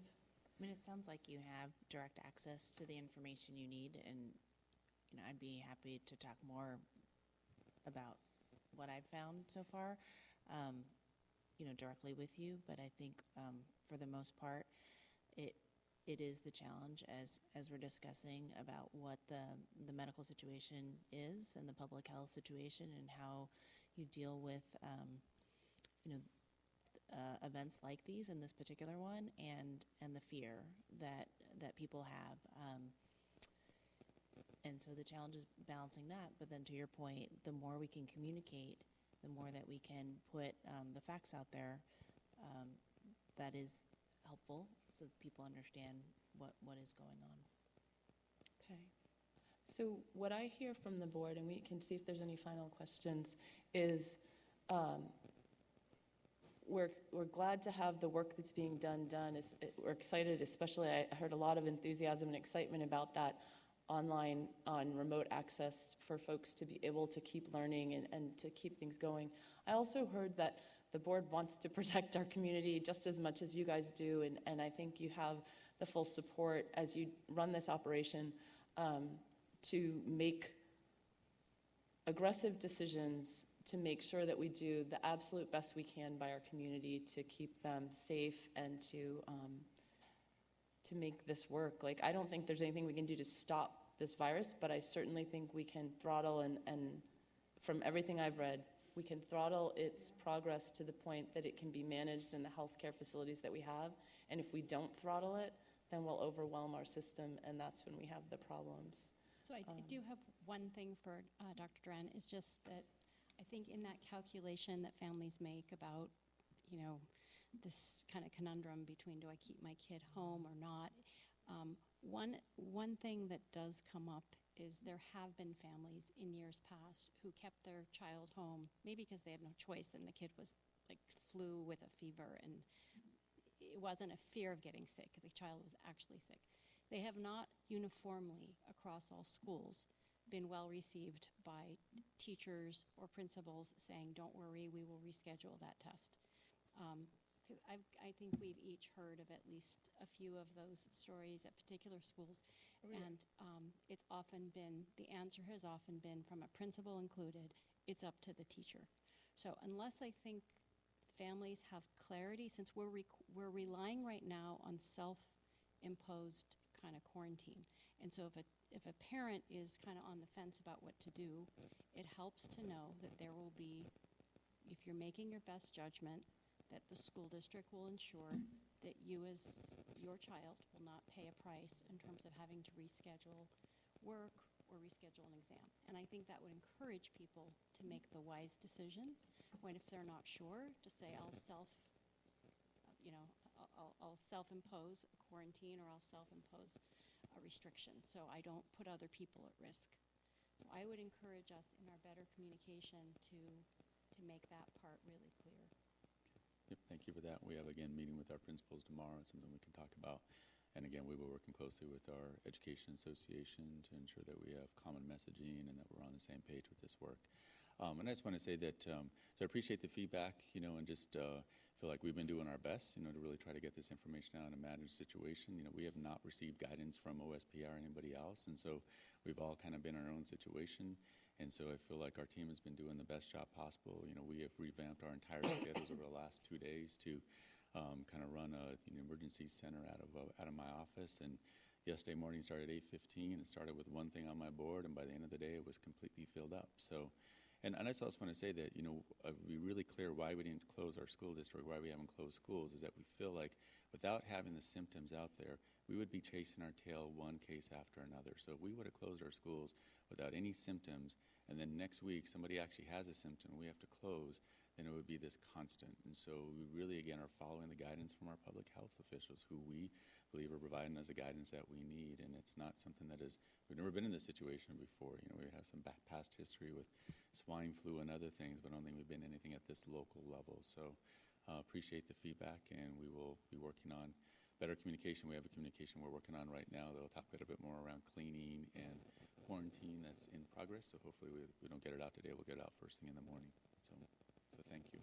Great. Is there anything else that the staff who's been working on this like 12 hours a day for the last literally 4 days, like people were in over the weekend working on this, is there anything else that you guys want us to know or want the community to make sure that is out there that we, if we're asked questions, that we have at our disposal and understand? I think we just need to show grace. Yeah, to each other and to our families and our kids, because it's a scary time.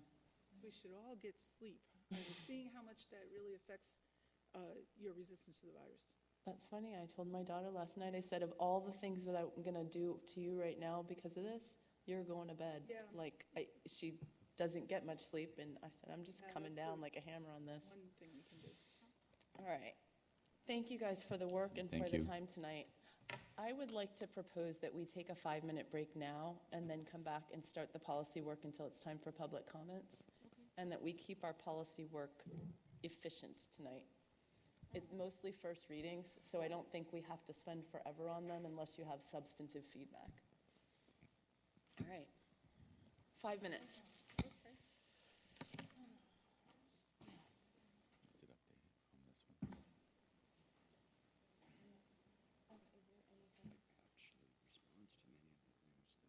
I looked already at this.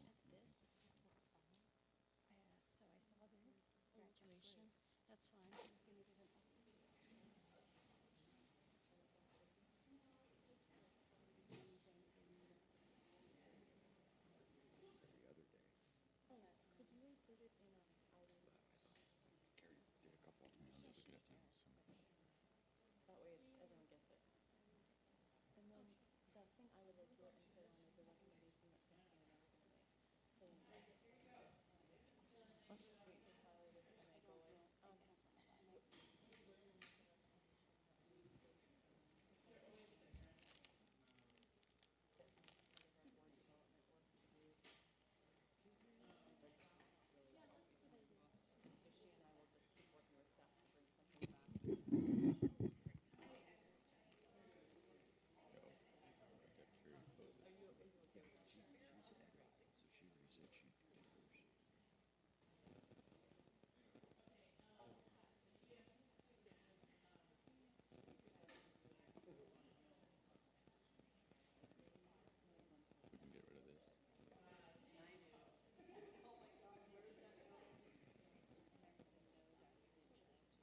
Did we get rid of this? We did already, right? This is not true. Oh, infectious disease control plan. Okay. Oh, okay. Everybody said so. Well, and that's where I put in,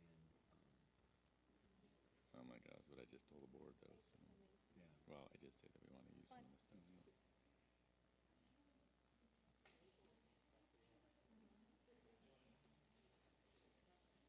I wrote clean because I think that's important. 1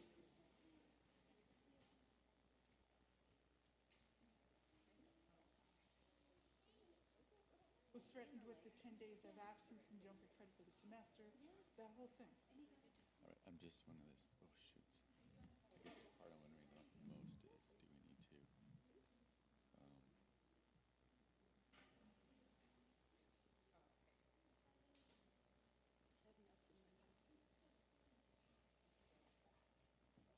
I almost just feel like maybe we should do for this up.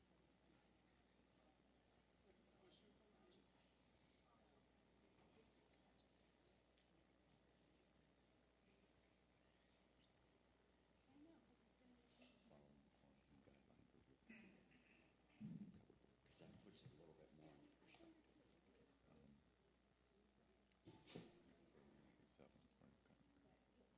So just do it here?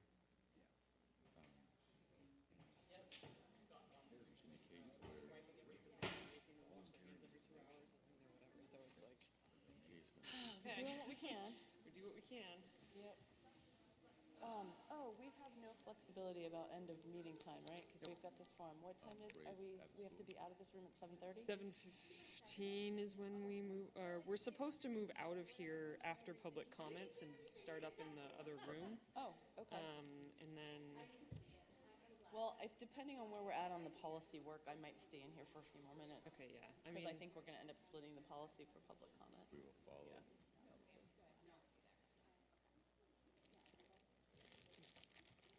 We are following the guidelines, make it more positive. Following the guidelines. would you like a chocolate? Okay. You know, I'd like one. Thank you. Here.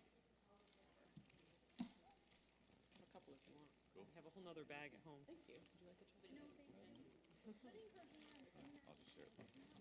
She just washed I them. just washed my hands. I watched her wash her hands. onto a neutral surface.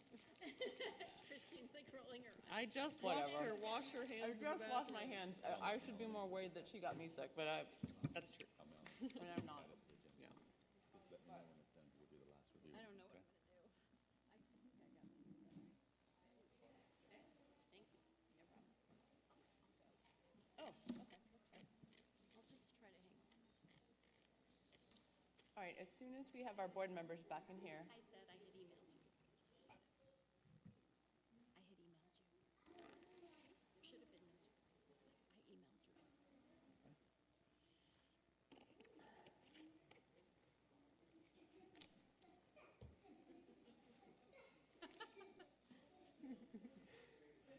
You're auditioning for future dance shows. They don't need to be quiet right now. Night.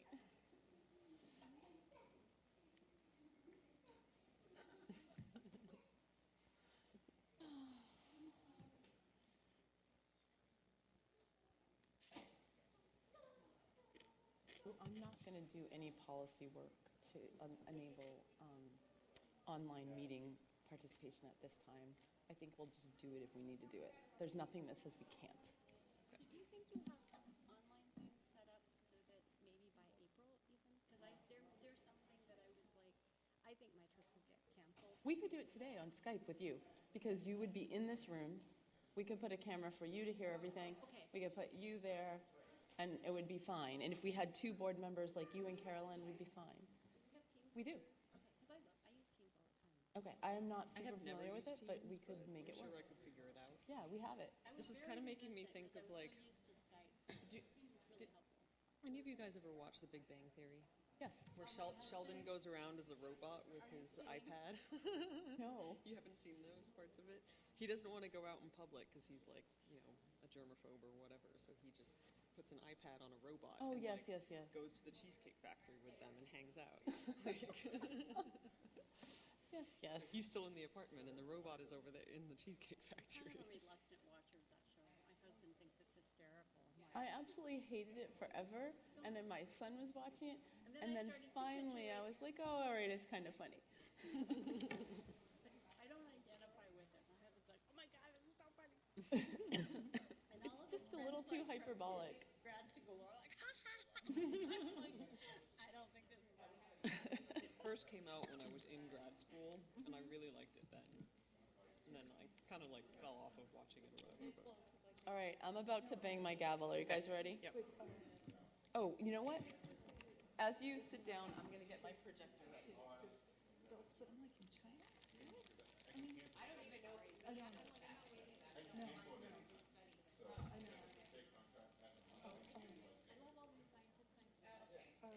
No, I understand. You know, I have no confidence.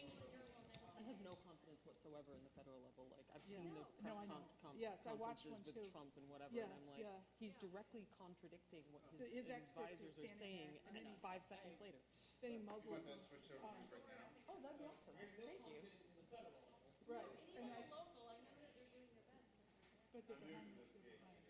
Yeah, no, thanks. I didn't even realize, I thought you were with the group that was. I think we're gonna look back.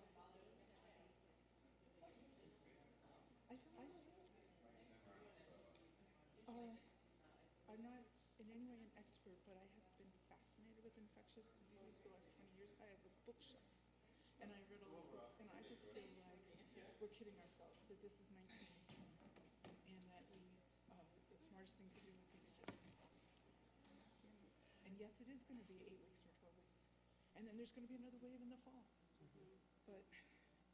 I did get, did you not hear the dailies thing? No, okay, but All right, we're going to go ahead and come back together.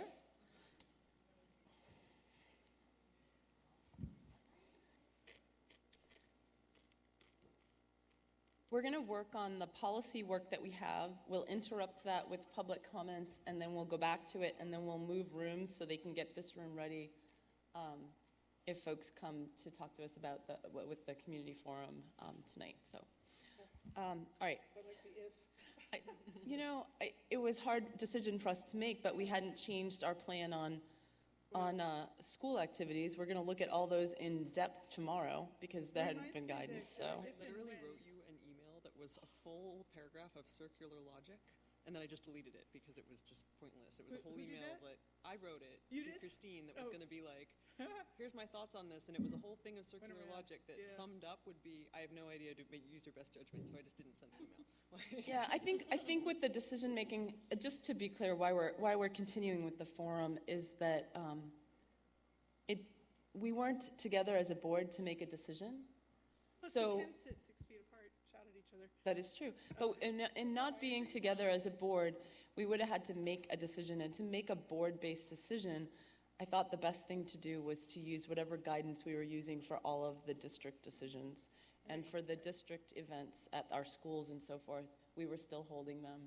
And so since there was no other guidance, and we weren't together as a board, and we can't make decisions outside of open meeting, And we also I have just went with the avenues, district guidance. That was the rationale. and we have avenues for any community members to participate by sending us via email, so that Yeah, can and if always nobody be shows up, we can always schedule an extra one, or even if they do show up, we can still schedule something if we We need can to. have a nice little chat with a Yeah. few people. All right, so we're going to look at policies O200 and O200P.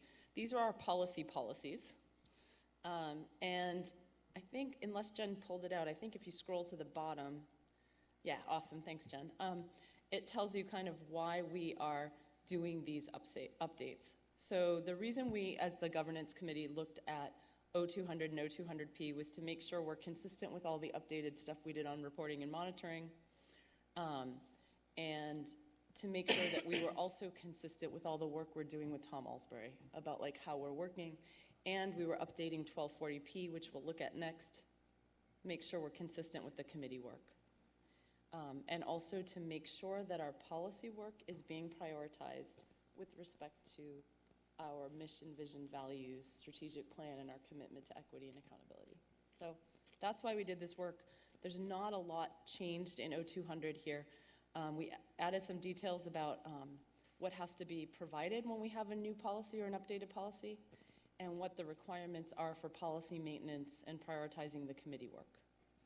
So I will show you that. Can give any feedback you like, and we will bring this back in March likely. So do folks already have comments, or should I just walk through those sections?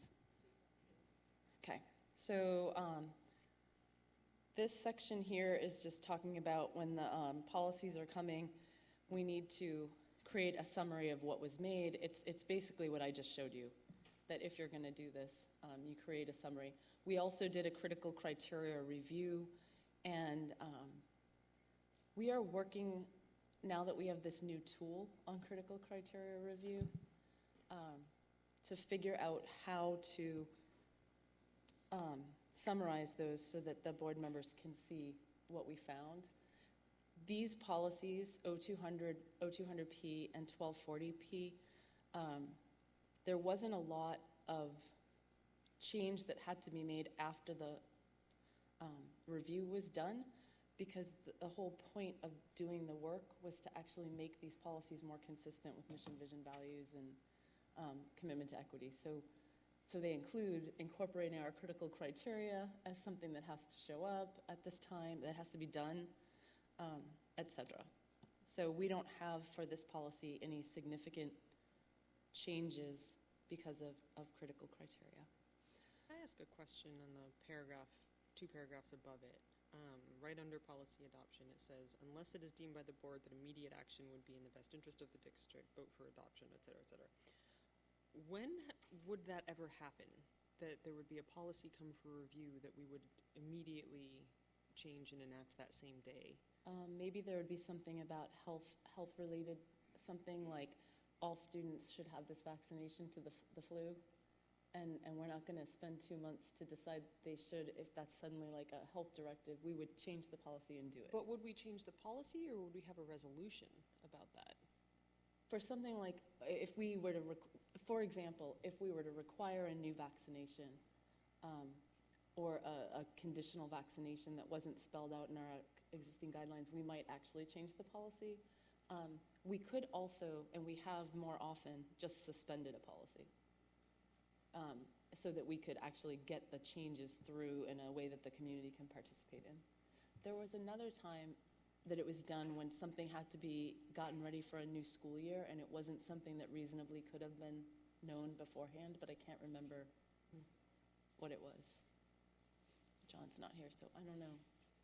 Does that give you any sense, or do you still have a big question on that? Yeah, I mean, I don't necessarily think it's more about, I don't know that there would ever be a time when we would do that it wouldn't be like better to do a resolution rather than just like really quickly pushing through a policy change. In 9 years, I think I have experienced it twice. And I'm trying really hard to remember what those instances were, but they were very small pointed things. They weren't like policy revamps. Okay. All right, so moving down a little further, the creation and updating guidelines.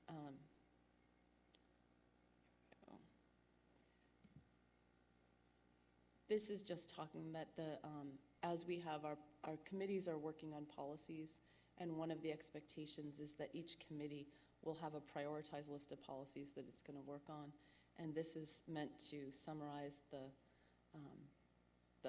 things that we'll use to prioritize the policy work for the year, because it just doesn't scale. We can't do 100 policies, and also even if we did change 100 policies, you can't bring your community and your staff and your students along on 100 policies. So we do have to be picky and selective about how many we do, and so for that reason it's important that we prioritize correctly. And policy 0130 says that it's important that we're at least, even if we're not changing all our policies, that we're considering changing them at least every, say, I think it's 7 years in that policy. So, let's see. And then the superintendent will bring to the attention of the board anything that's needed. We just want to make sure that the superintendent is part of this process. We never want the board or the district going off creating policy changes in a vacuum. This just doesn't help.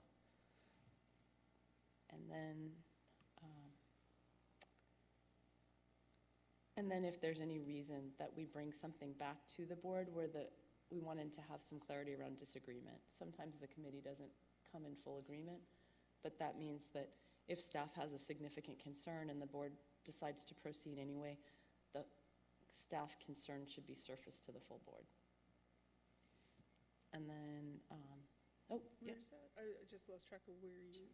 Relevant board. If the committee recommends changes to the policies, they must present. If the board does not, oh, sorry, actually, I misread that. I think I got ahead of myself. I think I was summarizing too much. Which page are we on? I am on the top of, right above policy manual. Oh, that's what I thought. But you're right. I think I summarized more than is in here. The rest of that is in the 200p. Sorry. Okay. All right, we'll get to it. Yeah. And there's a small clarification that the published and editable versions have to be maintained. Because I don't know, for those of you who work on the policies, you probably know trying to edit a PDF doesn't help. So Go so well, yeah. yeah, so making sure we keep the Word versions current. Right, so we and can edit them without. yeah, because we actually have run into some problems with that. And then that's it. Break a PDF. So are there any major concerns or pieces of feedback? I'm happy to scroll up and take feedback. Yeah. I think on page 1, I might have found a typo. Okay. Great. Because we're saying, in the first bit of redness there, creating or updating the policy, summary of the changes made or key elements included if new policy, and documentation of a critical criteria. I think we want B critical criteria. Oh, I think it More was than meant to one say a critical criteria review. Yeah, but we're not just going to one critical criteria. Yeah, we can fix that. That's just like I think a it typo. just needs to move before new. I think it means a critical criteria review. Yes. Is that correct? Oh, yeah, just It the word is. Add review, the then we're word good. review at the end. All right, Okay. so that was the typo I saw, that was it. Francine or Erica, questions, thoughts? So a lot of the changes and what should be required, that's essentially in the memo. Do we want to have a new template for that, or we just kind of freeform it in the memo covering those areas? I've asked Jen to simplify the memo. I think that we need to simplify a lot of our stuff so that it's consumable and to make sure that whatever is provided is a one-page maximum summary of things. And so Jen, are you planning to simplify the memo or just let the committees include that?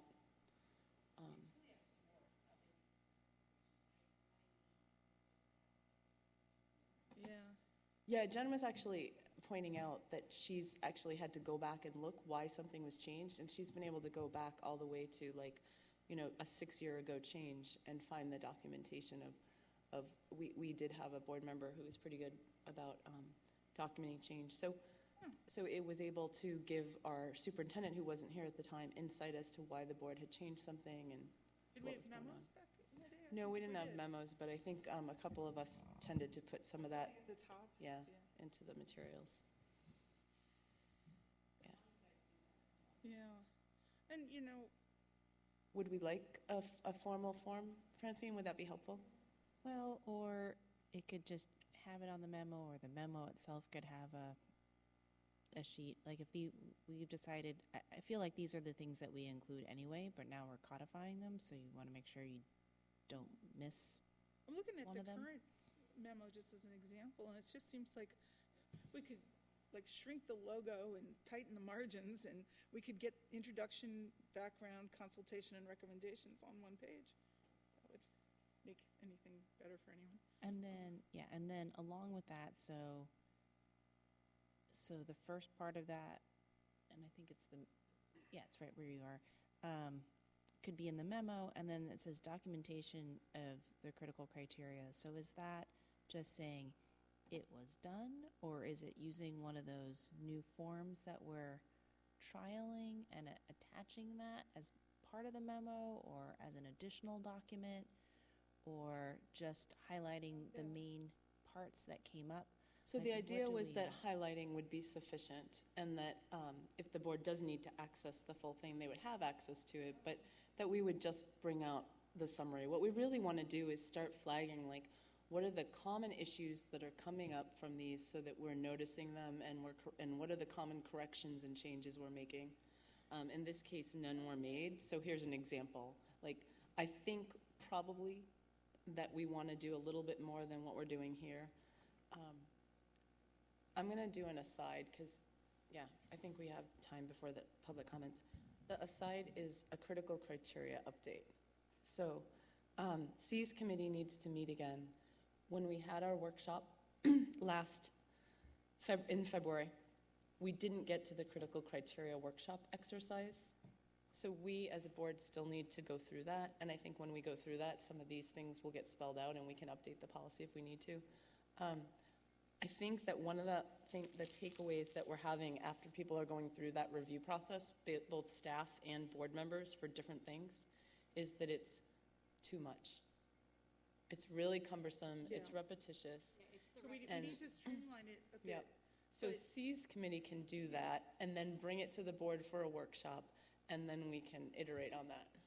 I really liked that. I'm sorry, she showed an app or something from It was just a summary that Ivan had found from Tacoma. Tacoma, and I thought that simplicity of I don't know if it just felt like a very nimble saw way that. to apply the criteria. So something in that vein would seem really So helpful.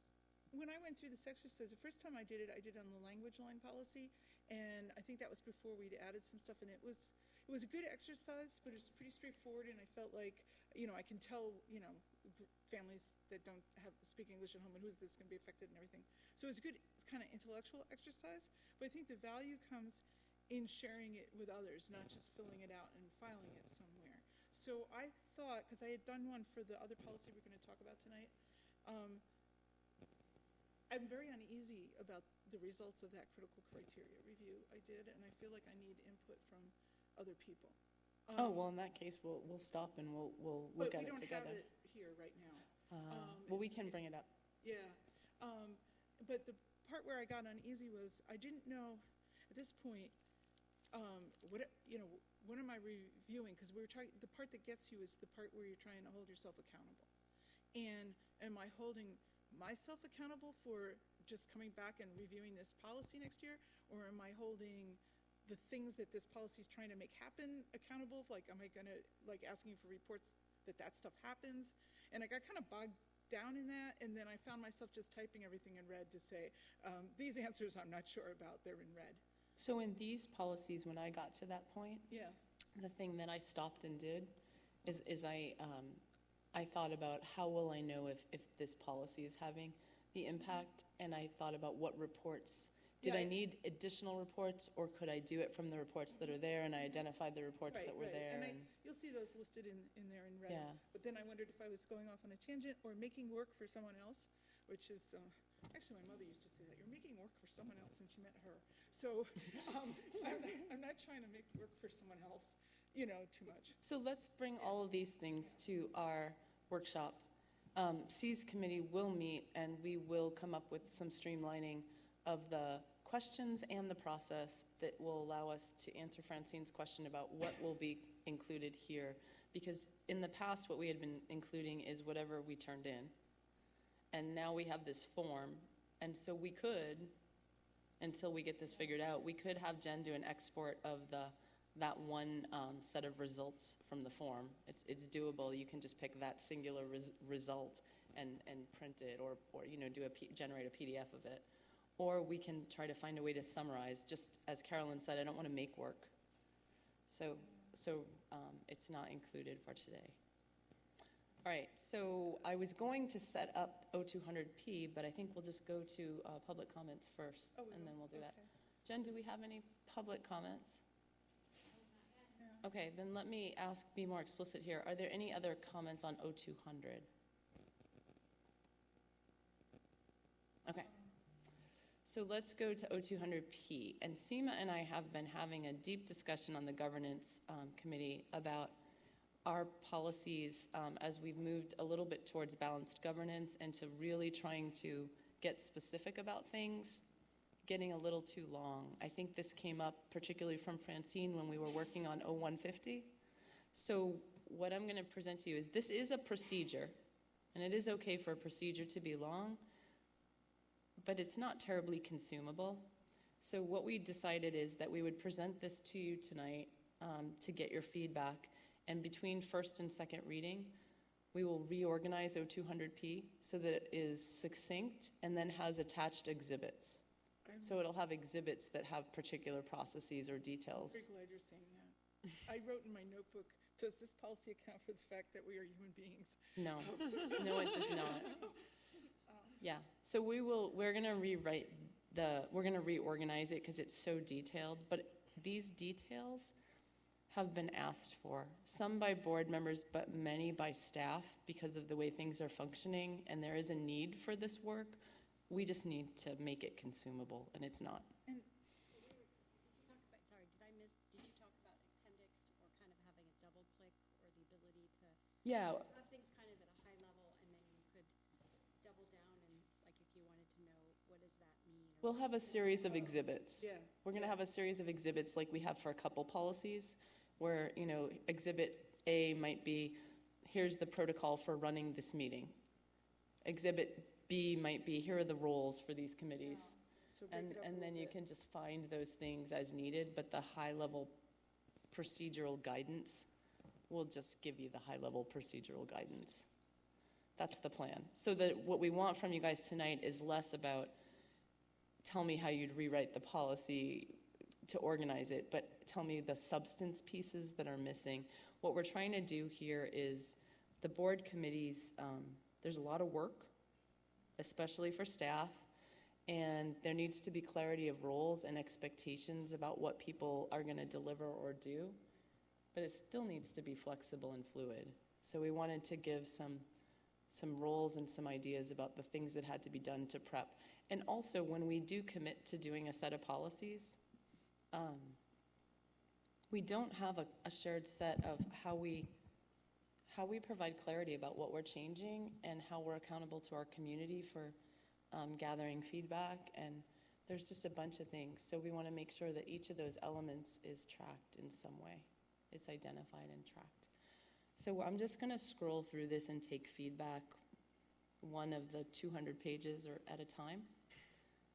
So we're on the page about the policy workflow and the process. This process was added because some board and staff asked, they said you provided a whole set of guidelines for how to do the backlog review, but the backlog review is not even our focal work. Our focal work is the core policy review.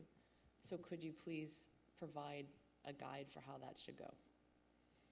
So my main question with this is the new roles, or the roles are delineated and defined. So there's a committee chairperson, a secretary, and a policy lead for each policy. Yeah. And I'd like to know the thought behind who those are. And I know somewhere it says that it could be staff or a board member. So sometimes it says and sometimes it doesn't. But just like to do that, especially with keeping in mind the idea that these are board committees I noticed who have staff present, and yet Yeah. how we ask for work from staff, there's 6 roles mentioned in this policy. because Yep. there's significant amount of work that needs to be done as the policy lead, for example, and that would be outside of the time that they're giving within the committee time. So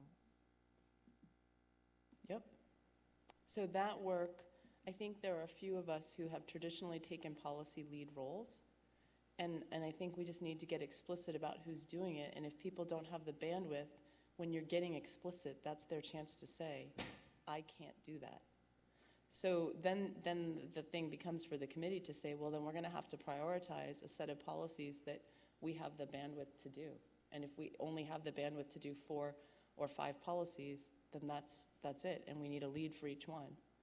But we're going to have a committee chairperson, a committee secretary, a board coordinator, a policy lead, a facilitator, and a note taker. So you have you've put 2 sets of roles together at the same time. Like the facilitator and note taker are like little ad hoc No, within the No, committee. so you're going to have Yeah. for any given for the committee, you're going to have a committee chair, and you're going to have a committee secretary. In almost all cases, the board coordinator should just be the committee secretary. That's what I was questioning. Yeah. Yep. That But there was- are cases where, like, Jen's not even on the committee. So Eileen is our committee secretary for Okay. Cs. All right, I thought we were, it read like there might be an additional person, especially when they talked about the No. board coordinator giving something to the secretary. It's like, And the committee chair is best to be assigned to a board member because that way that can be the point person from the board who's driving the work. So those are the two roles that are committee-wide. And if we don't have those, I think that all our committees kind of have those roles functioning anyway, but they're not formalized. Yeah. And then the other roles you talked about are when we're doing the reviews. So one of them is on the day we sit down to do the review, there's a set of roles. So you're not that forever, just that day? Just that day. You're the facilitator. And or so the taker. probably the board chair person is going to be the facilitator. So it's just a role of the chair. And then somebody's got to take notes that day, and somebody's got to mark up the policy. So those things just have to happen, and we should be explicit. Yeah.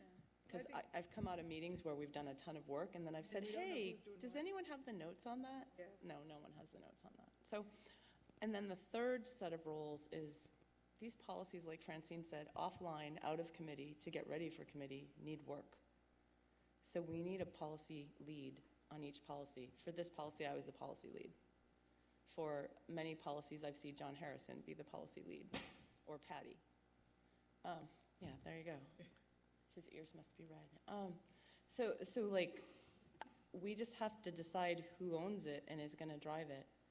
And it should be the person who has the most content that's going into it. So if staff is giving us all their expertise on it, they're the ones that should just do it.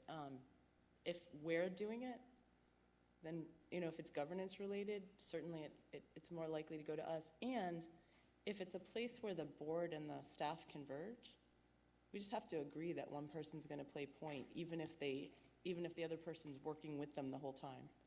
Somebody should be on the line. So that's fine, and this is our board policy, so we're agreeing. I just want to make sure the superintendent's on board as well, because it is additional work, and I feel that there have been times where there's just a hiccup in terms of, well, who needs to grant the permission so that we can actually meet to then decide who's going to be the lead, who's going to take it over. And that just takes a lot of, not just time in organizing that, but because we're very limited in the number of times we meet, that ends up pushing the work out by months sometimes. So that's just my concern, that if this is a board policy and we're doing all this, but it really does rely on saying that, where does the agreement come in?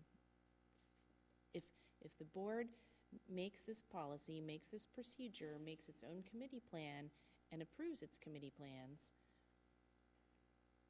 there hasn't been the staff looped in part, which we need in order for these to work. But I think those committee meetings, that's where our staff is involved. So I think as long as we're in the process to Well, I make think that a lot plan of together, times, because I think that will help to determine the scope of work and what we can actually. but most of the take staff on. that we interact with in the policies aren't the staff who come to the meetings. So there's other staff, and it's those other staff that we need to. Like Patty's not on your committee, but she and Glenn have done an enormous amount of work on some of the policies. I was going to say, maybe we could think about this in terms of concrete examples, like when Patty did all that work on the HIB, or I was thinking about the records retention policy. Carry on. Once. And I don't Doug think- James did a bunch of There wasn't- work on one of the yeah. other policies But recently. there wasn't like a board member leading that. We let staff kind of lead. Yep, that would be a staff policy lead. And I think that what would be helpful as the planning happens is that if we map out like what we're going to have, because I think the big thing for us, as long as we can let our staff know that, hey, on this day we're going to be talking You're about on X, point. Y, and Z, then rather than just because when the challenge is when we're asking staff to change their schedule in a relatively short amount of time to come and be present at one of the committee meetings. So I think having a solid plan will really help, so we can prepare staff for when they need to be at the meeting.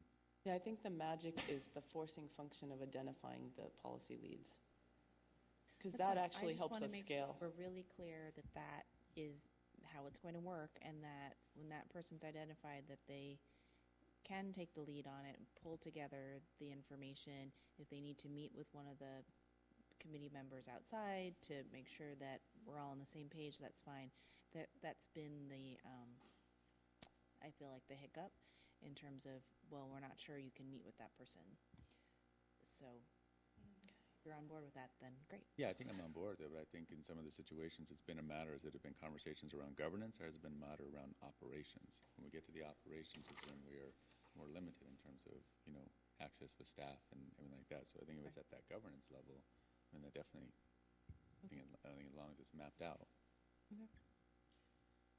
Okay, so I want to be mindful of the fact that we have the forum tonight, so I just want to keep moving through the work.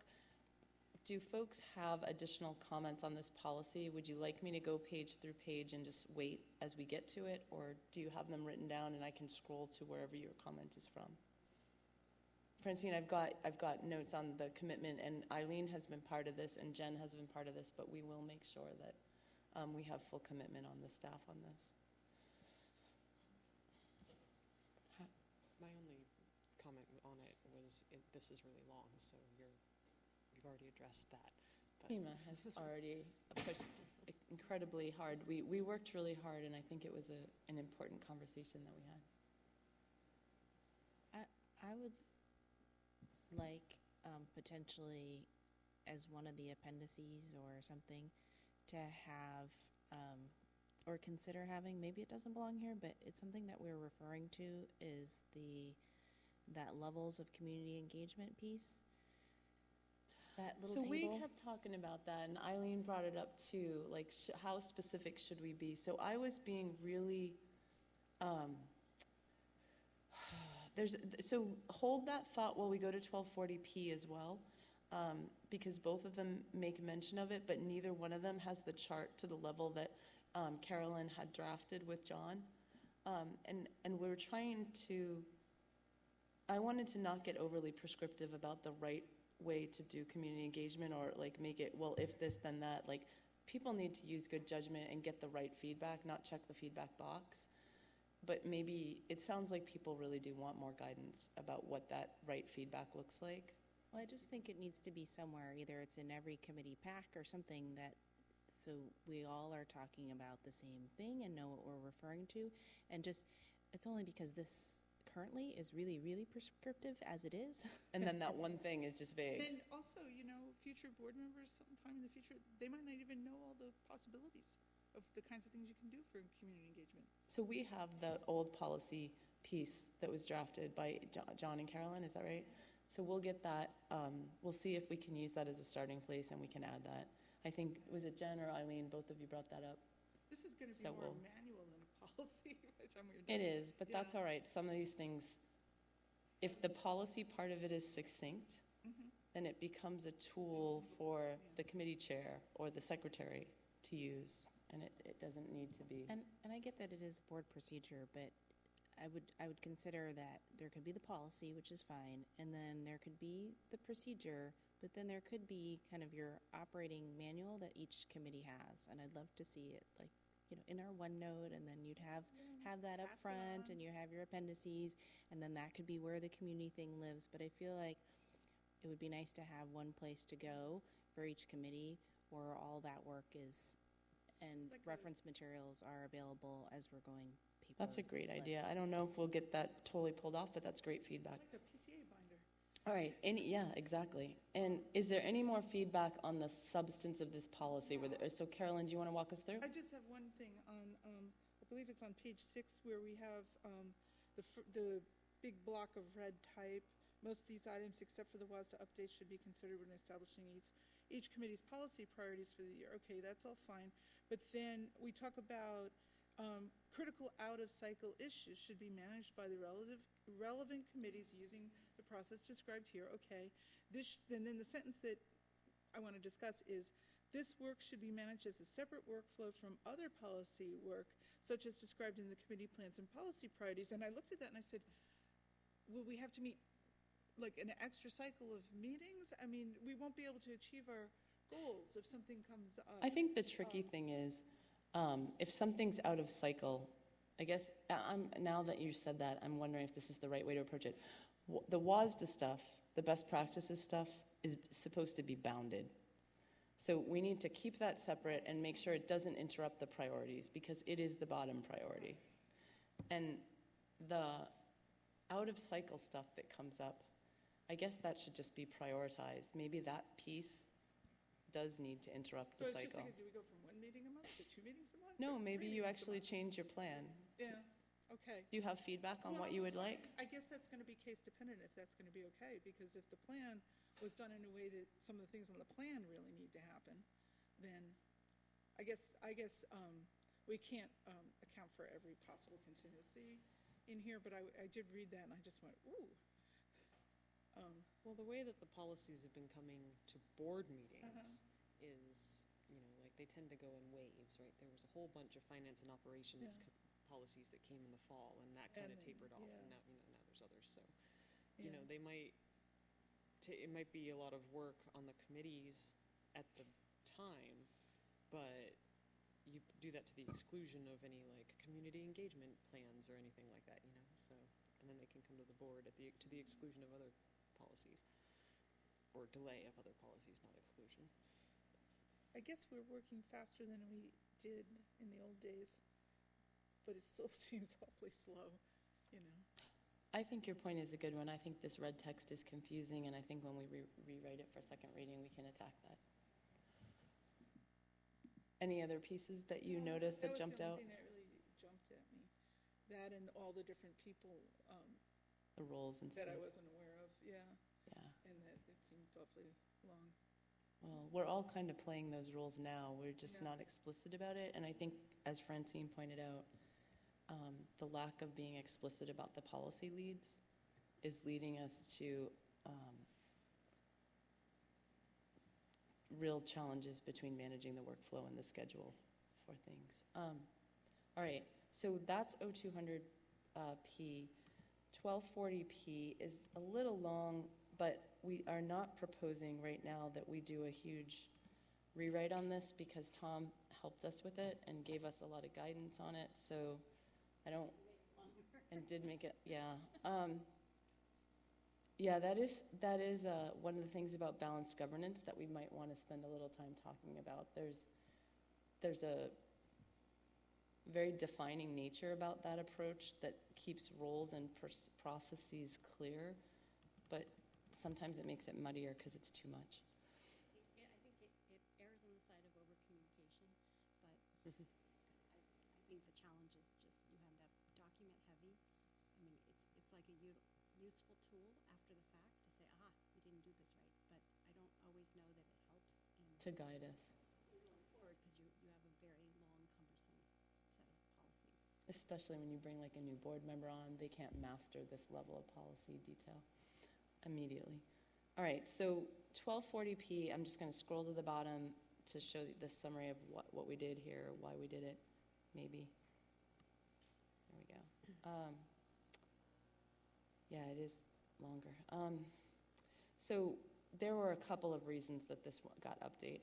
First of all, some of the committees in our first go had been assigned duties that were not commensurate with our role as a board. They were too operational and they needed to be cleaned up and clarified. So we needed to make sure that the focus and the clarity around, especially the oversight piece, what does the oversight piece look like? Do you have an example? Something you thought we were assigned to? Yeah, I think that the SIFE committee was assigned some material that was about overseeing the engagement plan in a way that it was worded as if the oversight task was to monitor the operation, give feedback on the plan. Like that's just over the line of operation, and it was getting things really muddy. So there were a few things like that, and so we tried to clean them up in all places. Make sure that this is consistent with balanced governance, provide more guidance in instances where there's overlap, and then to make sure that we're consistent with all the reporting, monitoring, and the critical criteria and stuff. So that's what the goal was. Here's what we changed. We added some front matter for context. Each of the committee's purposes was updated. That's what I was just giving an example of. There's a section about roles and responsibilities, assigning a committee chair and a secretary, and like giving this a little bit more structure. And and we created we didn't really create it, it's kind of already there, but we just formalized that there is sometimes a de facto exec committee that gets run. Like, Is that you and Francine? it's sometimes, it varies. It could be just me and Ivan. It could be me and Francine and Ivan and Eileen. It could be, we don't want to formalize it as yet another committee to have. It just gets invoked when it's needed, and it goes away when it's not needed. And one of the things about acknowledging it is it gives us a chance to be really explicit that that committee is no less responsible than any other committee for getting feedback from and giving information to the board.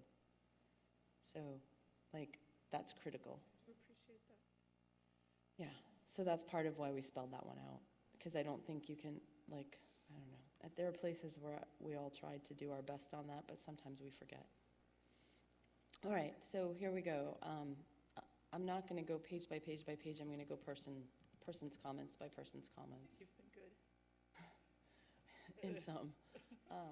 So the three folks who aren't on this committee, do you have specific places? We'll just let you walk us through your feedback. Or do you want me to scroll? Well, no, that's fine. So overall, having some more clarity is good, but at the same time, I wonder, since two committees were looking at our updated committee plans to include goals. And here even though it's called purpose and expected scope of work, you could argue there's just a lot of overlap there. Okay. So you think we could tighten it up? Well, I guess. Let me go down to one. Give me an example. We'll pull it up. How much leeway are we leaving actually for goals for the committee when it's pretty much spelled out here? So that's just something to consider. Oh, I see. Okay. And yeah, and then does the name for the students' instruction and family engagement, is it just basically the name is coming from? So it's like students, comma, instruction, students, because that's the 3,000, instruction, comma, because that's the 2,000, and family engagement, because we decided not to call it community, because community is under FinOps. Hang on a second. Let me scroll down to it. Wait, where is this? Somebody's put their headlight right in my eyes. Oh, yeah, that is funny when that happens. Francine, I'm sorry. I'm not finding that committee. Just give me a sec. That's just, it's just. All right, here we go. Page. Yeah, I think that this committee still does include some level of engagement if you look at bullet 3, but it's just not like operational supervision. It's being the liaison. So one of the things that we created was committees can be the liaison point when the district is doing some major overhaul. You want a board member kind of there giving feedback along the way and making sure that the board's kept in the loop, and that's a great time for it. And so that still falls under this committee. So I wouldn't take out the engagement. No, that's fine. I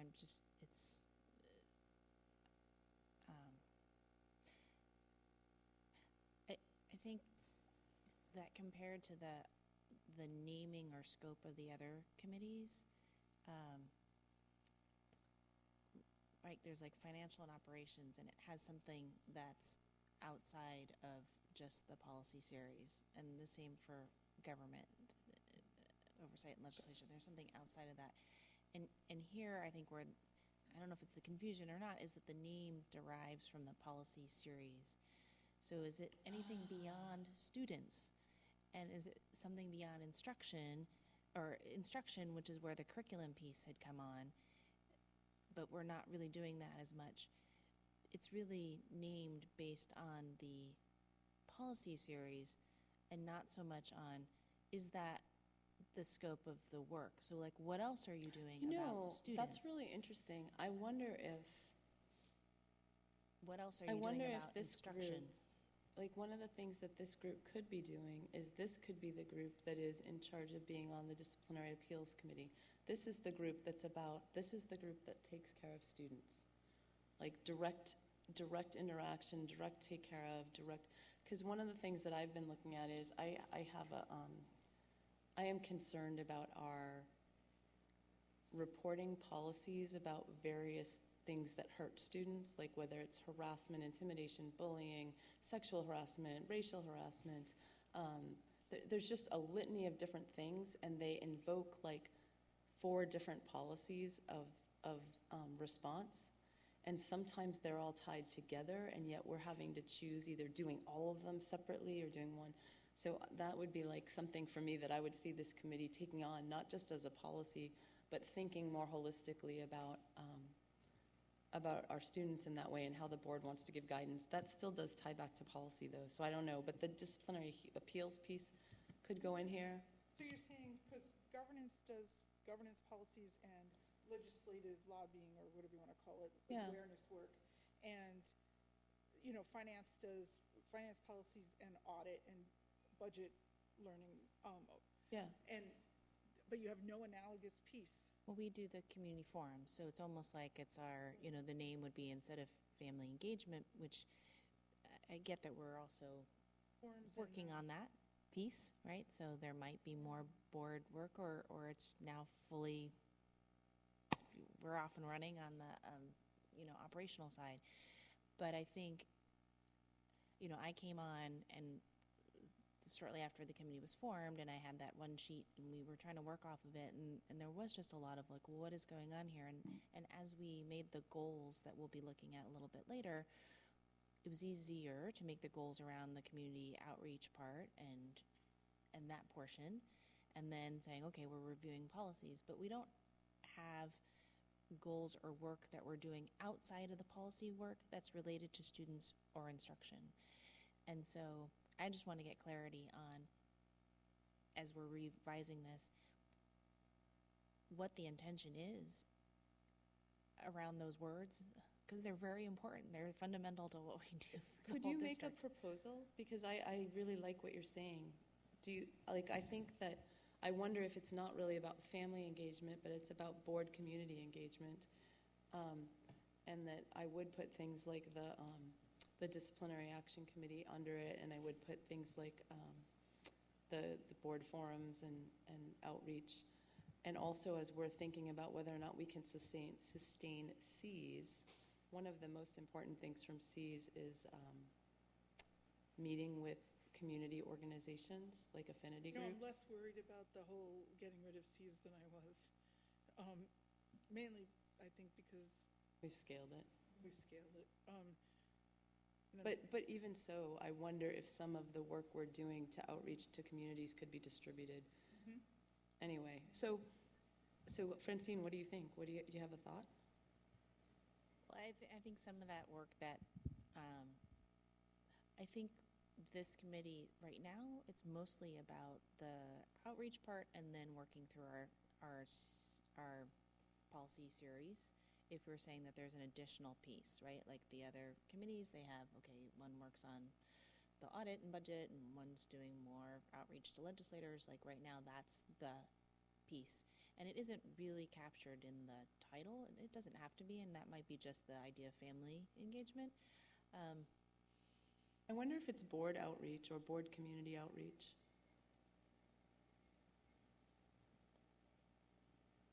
Because that is the substantive piece that we're talking about. Right, and then that would include, if C's were dissolved, to do more of the affinity groups, trying to meet our various community stakeholders where they are. So we know we're having the forum tonight, but not everyone's coming to that. So how do we get broadly distributed voices into to help inform our work? So there's a lot that we can do around that, and it does bring in students specifically, as well as other community members. So that's still there, but then there's that, again, instruction piece, because that's mostly operational, yet there are policies around it that we look at. And so that's the discussion I just wanted to have, which was clarity, like, what did you envision with that? Was there a reason to use that term outside of that's just the name of the series? Because we don't use the name of the series in the other cases. In the other ones. Anybody else have thoughts they want to add to this? Seema, Erica, Carolyn? The only thought I had about the series was adding a sentence at the very beginning, in the preface, I guess, not under their, allowing for flexibility. We know that we understand that if there's a one in the 4,000 series that's not operational, that it can be taken over by the SIFE committee, like, but future boards may not know that, and they follow policy as gospel, so.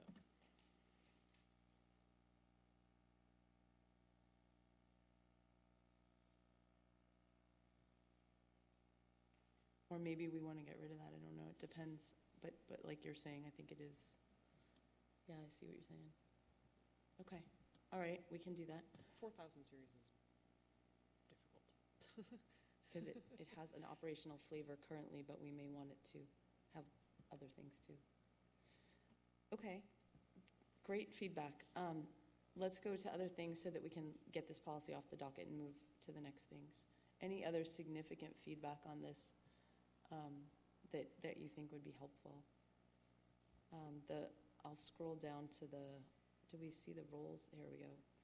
So the board committee chairperson and the committee secretary were the only significant roles here. Everyone else just, and staff in general, expectations for staff. One of the things that I was asked while we were writing this is what do board members commit to, and how do we, kind of the same question that Francine had about staff, is how do we know what board members are committing to and what we can expect when we sign up for certain plans. Like if we sign up for a plan with the expectation that the board will take care of X, Y, and Z, but it turns out they're asking us to do it, we didn't realize that, we wouldn't have signed up for this because we couldn't do all that. Do you guys have any suggestions for anything that you would do to articulate our commitment in any way? I feel like the place I felt like that's being taken care of is by having specific roles and expectations, by writing the committee plans, and by having policy leads assigned. I feel like those are the three places that we kind of lock in to what we have to do, but maybe we should do more. I think it's already adding a lot. We should try that. And then, and I would say when you said before, hey, maybe we should make SIFE where DAC lives and all that, I wouldn't put that on now. I think I would keep refining this, and then if over time we think that is, but right now we have a process, and especially since we just added that we're having backups, Yep. I don't think it should just be limited to the people who are on that committee. That's fine. For all that, yeah. But we may assign them by default in the future. We don't even have to change the policy to do that. You just consider it. Just kind of a general thought. There's nowhere in the policy, or any policy or procedure that requires any board member to sign up for any committee, right? Is there? Nope. Yeah. We have, we don't have any control necessarily over who is on the board. That is determined by election. So it's hypothetical that someone could come on that's like, nope, not doing it.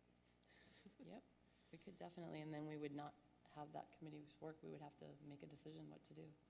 Well, so do you want to have it that it should be 1 to 2 board members?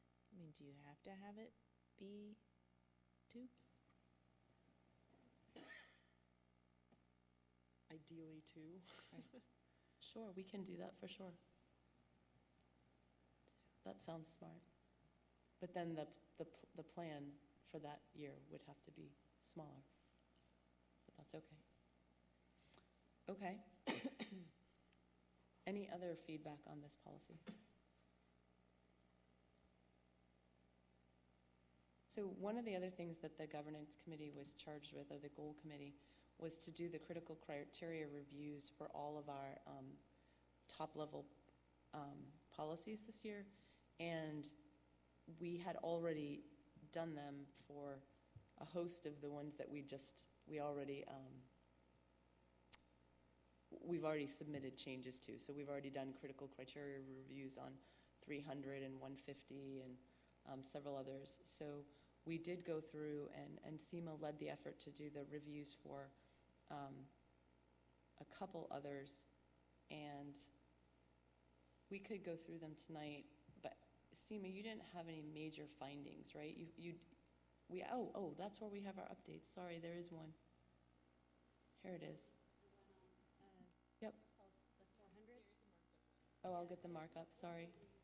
Yeah, so in doing that review, SEMA came up with one set of proposed changes. Sorry, I totally blanked. Yeah, but you want to present it? I like your feedback or changes. Sure. I mean, it was just, I think, when looking at this policy, through the critical criteria lens, the way it was written, the word "where practical" to me felt like something you could drive a truck through. So I thought that would perhaps disproportionately impact underrepresented minorities, marginalized students, where maybe the outcomes, one could delude oneself, not with bad intention, but just, like that, those outcomes aren't available. So the word "where practical" just felt too loose. So we decided to tighten it up, and are proposing to say something more like, unless not otherwise possible. So there's just a higher bar for getting to the next one, which would be an indicator.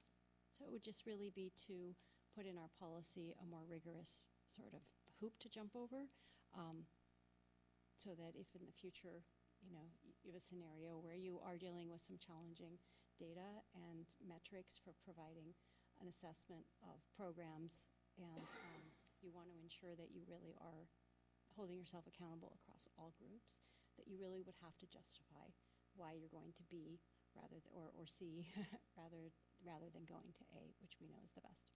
So that was it. So it was minor wording change, but hopefully a little bit of impact. So from that, my main takeaway was, wow, I arrived at that within a few minutes of reading the policy, but boy, that critical criteria review form is awfully long and redundant. And I kept feeling like I was just putting stuff in to fill it out. But my main takeaway, I mean, this happened to be a short policy, was kind of apparent after I read it, with that kind of a few key questions in mind. But it felt like it just felt too repetitive. So that is partly, I think, what I brought. And Christine and I talked about how could we arrive at a more streamlined and nimble critical criteria review, because then the more easy it is to apply policy, this is from my compliance days, the more likely people will say, oh, here's a tool, I can use this as a lens, and I can apply it readily. The more cumbersome and long it is, the harder and less likely it will be used. Interesting, because it triggered you to actually change something, even though it was, whereas I've done two and I haven't, so it may just be that I'm not seeing things, or. But you were doing the policies. Wasima didn't write this policy. She went and took an existing policy and reviewed it. So you probably took that into account when you wrote the policy. Language line, was very easy to do.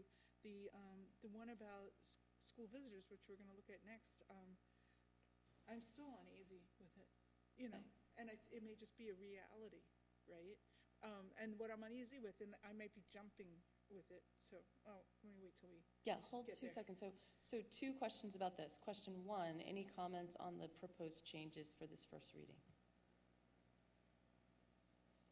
Okay. Question 2, is the board generally comfortable with the idea that for the critical criteria follow-up, we'll just keep using what's there for now, but while we're using that, C's will go ahead and look into streamlining it, and we will set up a streamlined draft to bring back to the board. We'll work with staff so it won't be done in a vacuum, and we'll bring it back to the board at a workshop, probably in April, but at worst in May, and we'll try it out, and then we'll make, then C's committee could be charged to go fix that some more if we need to. Does that work? Okay, great. And then just capitalize your last superintendent too. Oh, yep. Right there. Which one is this? Oh, 400. Okay, let's do that then. Clear out of here as soon as possible so that they can set up. I think. Let's get through 5.4. Yeah, I don't want to disrupt the work right now, because I think that they can. I just don't expect a crowd because of everything that's going on. So I wonder if the setup might be able to be done while we continue to meet. So we'll just see. I don't know how. Like, are we really going to do 5 tape? I guess if we're going to stick with that, we can get out of the way. But all right. So first reading, 4200. Carolyn, do you want a to project, or do you want to just tell me where to scroll? All right, I'm just having a moment here. Yeah, so I wanted to just say something because I noticed. Well, you started to say that you had Yeah, concerns Doug looked about it. surprised when I said I'm still uneasy, but I think we did a good job on the policy. What makes me uneasy is that the policy for school visitors is going to require that everyone, come in and check it in the front desk, and I still think it's maybe just be a reality that we are going to intimidate some of our undocumented families, and I don't know how to work around it, but I have recognized that. So that's why I keep saying I'm still uneasy. But, we have to balance, things. For my part, I have never used my driver's license to sign in. No, I know. It's just way easier to type Just your type name. your name. And so. But I've done both. But I just wonder about just having that whole computer at the front desk taking your picture. You can decline the picture. You can? But you even know that. I didn't know that, and I also find it intimidating that it asks you right away, do you not have a driver's license? And I'm Yeah, like, why are you asking me if I have a driver's license? Like, instead of saying, sign in with your name or scan your driver's license and just make it as two options, it's this intimidating question that's like, do you have a driver's license? We can't have it always. No. Like, we Oh, can't, no. on the one hand, ask our school district to have a more rigorous policy and then say, like, I don't want to be in the situation where we just have a sieve and anybody can walk in. So we're asking for a level of friction. We've given the person at the desk the authority to inform that person of the ways they can go around using that tool. It's not going to be perfect, but my own view is I would rather have something in place. I am much more worried when I get to a school and I see that anybody can walk in than I am to see a level of friction where we have given the authority for a workaround for someone who's there. So I would say I don't think anyone's questioning whether or not we should have the process in place. I was just suggesting pointing out that there are a couple of places where you could make it a little friendlier in the way that you ask for the information. Like you could say, do you want to enter your name? Click here to enter your name, or click here to scan your driver's license. I actually got quite a bit of pushback at the last PTSA council meeting over this policy, and one of the people was saying, well, it's meaningless. If you're letting people through without proper documentation, it's just meaningless. And I said no, because I think it is that friction. It does stop some people. And another one had the suggestion, which would be like rewriting our entire computer system, that we give each parent a PIN at the beginning of the year. So then they don't have to use their driver's license or anything, but they have this secret PIN code. And I thought, whoa, that'll be an administrative nightmare. But I actually don't think that's a bad suggestion. people are thinking. Actually, you already have a PIN for student ID. Something else, yeah. Student your viewer. kid's student ID or something. Yeah. You could. But at the end of punch the it in. day, there's not anything that's going to make everyone happy. Right. And I think that's the thing. If It's a I'm balance. weighing the balance, I'd rather know who's walking into the school. And I like that even when I go to the ESC, Gail knows who I am. She's like, please sign in anyway. I'm like, good. I have no problem Well, with but that. Melissa assigned us to the building. I don't know that. I walked Oh. right in last time to Gal. I said, Melissa, assign me to the building. I didn't know that. I didn't know that either. I signed in every time. Anyway. I think. Thank you. Carolyn, you might have residual concerns, but I never think we're in a perfect place. I know. And I don't think we ever would be on something like All right, so I let's think I'd be get this remiss if I conversation didn't into the mention context of the policy changes, and then we can see if those things are lingering. What I wanted to point out, which we had on the. Do you want me to give this to you, or do you want me to just memo, scroll it? No, I guess I'm kind of good. So last time we brought this before the board, there was a suggestion around the definition of visitor was part of the work that we were charged to do. And also to consider how this policy would link up with Lobby Guard, which is a lot of what I was just talking about. Sorry, And I missed what? How it would link up with what? Lobby Guard being that. Yeah, the system. Yeah. Okay.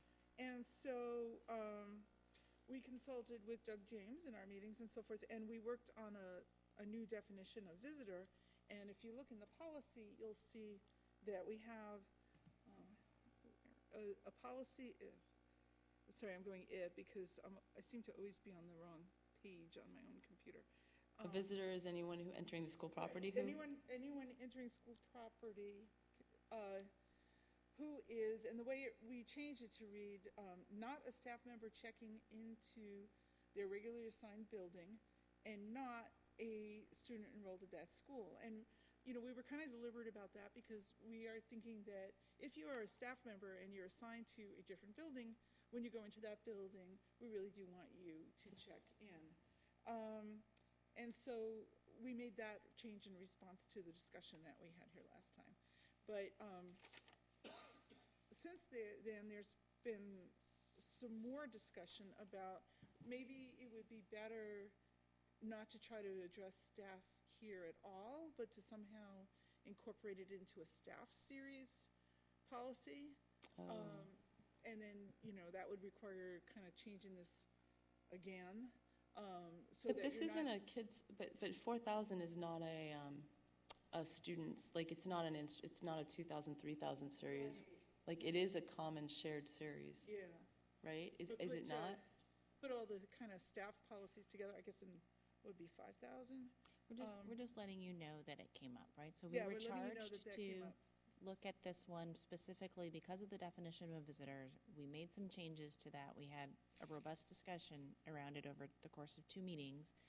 But then it did also come up that usually all things relating to staff are under this staff 5,000 series, so it's just for the board to be aware, unless there's objection, that there would be mention of staff in this document because of the way we are now handling how staff sign in. So it becomes a sense of, would you rather have consistency across our policies, or do you want to have consistency across what we are currently doing in terms of signing people in? So it's Can you just remind us of what the policy number was for, or what policy section the ID badge was in? Yeah, that was 5009. Yeah. So 5,000 series. So that wasn't the student series, that was just in the staff series. Correct. Would it be possible to reference this policy from there so that we, if with a cross-reference, we would take care of it instead of starting duplicating our policies? Because whenever we have like 2 or 3 policies that apply to the same thing, right. So one of them gets out of date. Right. So we've referenced 5009 in this one, Right. and then we can go back to Oh, we have, 5009. I if you thought look we at cross-referenced 5009, it already. It already does? It says 4220 Yeah. school visitors. Right. Perfect. Um, But maybe you might even put an explicit sentence that says like, Why? in addition to you know, wearing your badge, you're expected to follow the rule or follow the definition of visitor when you're not, or whatever, wherever you want to reference it to, but say something. Yeah, I guess we don't say that in 5009.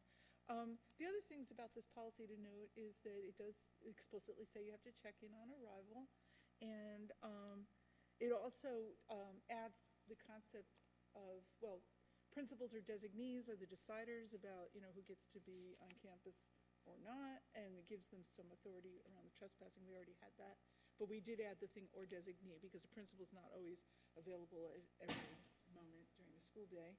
And the other point, let's see, I wanted to make is that we also talked about this could be applicable to other district properties, such as like the transportation building or someplace like that. So is there more you want to add? No, So I think you covered it. Yeah, I think what we went through and we tried to think of it in terms of school and district properties, school properties alone, district properties alone, and we settled on this where, as the policy was originally created, it had to do with school visitors, recognizing that we have properties that are not just schools. We added the and district, but for the most part, because of where we have the sign-ins and where visitors are monitored, it has to do with schools and student and staff safety, that it's pretty much written that way, and then we had that line at the end that says, to other district properties will comply as applicable. And so that's just, we spent a long time thinking and going through it, but as you read it, you know, have that lens and see if it makes sense as well. Seema and Erica? I don't have any further comments on this. My only question was actually that last line at the end. not last line, the second to last one. I'm not quite sure what it means because it says visitors to other district properties shall be, blah, blah, blah. But So yeah, but it ESC already says here that if you're not assigned to that building, then you're a visitor, so. Oh, because we were making a distinction between school properties and district properties. So it has to do with the things in A through H, right? So Oh, I see. I find that confusing. I might just combine them, but sure. but then there were things that were specifically about schools, Got it. and it didn't quite work to just make the whole thing school and district properties. There Got are it. just some differences between those, but we wanted to include it. And the other thing that we spent time thinking about, and we think we covered, and especially with that last line, was that we're concerned about visitors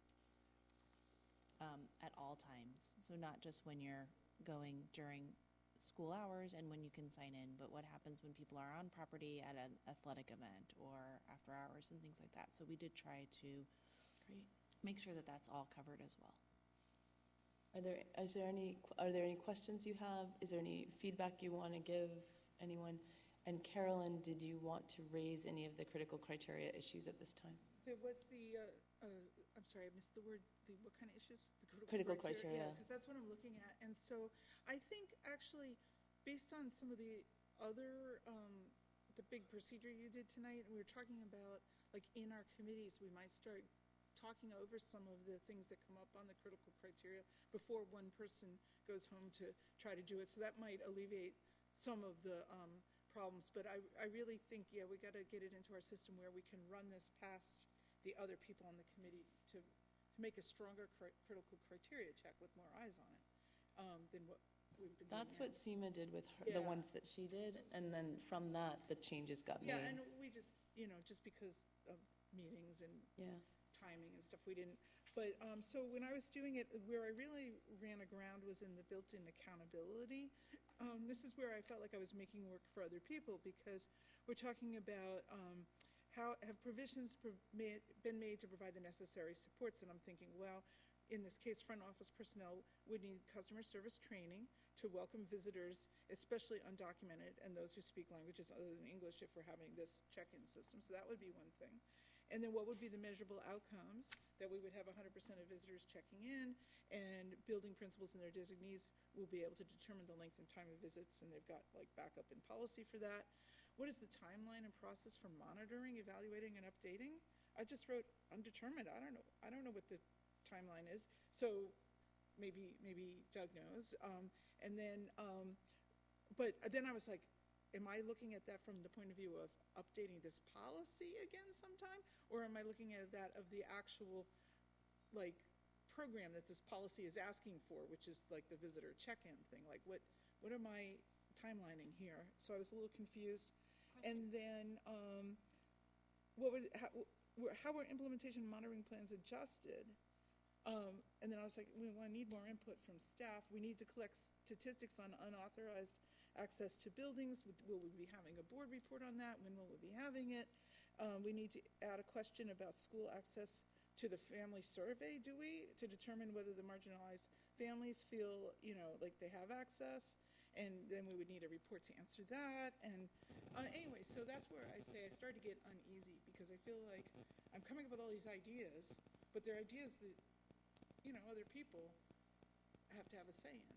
Those are good questions. One Seema? thing you said our goal is to have 100% of the people check in. I think I lifted that off of something. Is that right? Is that the goal? 100% of visitors will check in. Oh, absolutely. Yeah, we want accountability in our buildings. Right. But some, maybe this is controversial, some might leave, meaning some may not check in because they don't have, I understand that is part of the challenge of the person at the desk, is to, like, if it's an unwanted visitor, in theory, this would be, in part, the friction point that would make that person discern this person shouldn't be here. Right, Wait. So I don't think she means. I think what is actually meant is not that everyone who shows up signs in. Yeah. I don't think it's about checking in. What I took it to mean was one of the goals that's already set in the annual plan, so I would be more likely to just kind of point this to that this is being monitored in the annual plan. And the goal there is that we will not find unauthorized visitors in the Right. school. And we do have that in our critical criteria thing. We ask people, does this support a tier 1 plan? Does this support a tier 2 plan? And that's where I said, we could update our critical criteria to list the tier 2 plans, because I had to go shuffle through papers to figure out that this is exactly a tier 2 security goal. Increase school safety by requiring individuals without access cards to enter through the main entrance and use the electronic visitor management system. So yes, very much aligned. So I think you answered your own questions. What? We have a goal that we're going to measure, we're going to monitor it. We're not going to do active monitoring for every policy every year outside of our strat goals and plan unless it's a new policy that we're trying to do something with. And if we have gone to the trouble of enacting a new policy that we're going to take the time to implement and roll out, and it has something that's worth measuring, it ought to have been prioritized such that it aligns to our strat plan and goals, so it ought to map. They are already, yeah. But that's where my uneasiness, while I was doing this, it came in, one, because I was worried about the marginalized groups, and two, because I was worried that I was coming up with ideas about what other people should do. So I think we can solve that in the future. We just have to loop it through the people who have a say in what's going to be done. And maybe that was too many questions. One of the suggestions that SEMA made when governance met, so I'm going to just state it here so we can use it when we meet with the Cs committee, is let's think about having a set of, because we're using an electronic form, it's really easy to say, do you want us to walk you through some things to think about, or just ask a single question, you can fill out the answer, or you could have 6 questions about monitoring that people answer, but you don't have to do that. I wasn't necessarily using the form. I didn't use the form that went into the database. You use the questions. I had to use the Word document that Melanie also had, and I really did have to, because this was enough of a process that I couldn't back do and it forth in something where I couldn't go back and Yeah, we have to fix that. to work on that. Okay. Any other feedback for Carolyn and Francine and Doug? Thank you, guys. Looks good. Thank you. That was only first reading, right? Yeah. First reading, yeah. And I think we are going to achieve, our goal. So there really wasn't much to change, so we're pretty much going to bring it back unchanged for Right. Do you want to change something? second reading. Oh. And the only reason, I think, to address the question before then, that we're not passing it here is to give, if there was additional comments from the community Yeah, at this well, point. we just give it, yeah. We always do first reading, second reading. Yep. Okay, so final item in this policy, and then we're going to get out of the way, is that the 2020 policy, which is the curriculum policy. So this is how, Not feeling well? yeah. Sorry. All right, so we're going to just go ahead and just take the 2020, and here's the approach. We looked at multiple approaches of how to hand that off. What we ended up with is last summer, I got some information from Carolyn, and then I also met with her and Eva and Sharon, and then I did some additional meeting times with Sharon and Eva and documented the components and elements that we needed to have in a policy for curriculum, and then and documented what I thought were what we had agreed on in that meeting, but then there were some staff concerns about a couple things that didn't turn out to be as feasible as we thought. So those things are still open. Tom did a policy for us, but it wasn't organized around our existing policy, nor was it organized around what we think are the critical elements, and it was very long. It was over double what we have. So in keeping through all this, and we have some issues that are coming up. So Francine and I try to decide, is this just a policy that needs to be done, or is this a big board project? And because it still seems to be a big board project about trying to figure out the overlapping space of board and staff in an operational and a directional setting space, we'd like to propose that we give this to us to work on as part of the development plan with Tom, and we will bring something, we'll work with staff, and we'll bring it back to the board, and we'll probably have a workshop around it, because it seems like something that we want the whole board to have a say on. So that is kind of the proposal. The other options, if folks don't like that, are that we could send it to the SIFE committee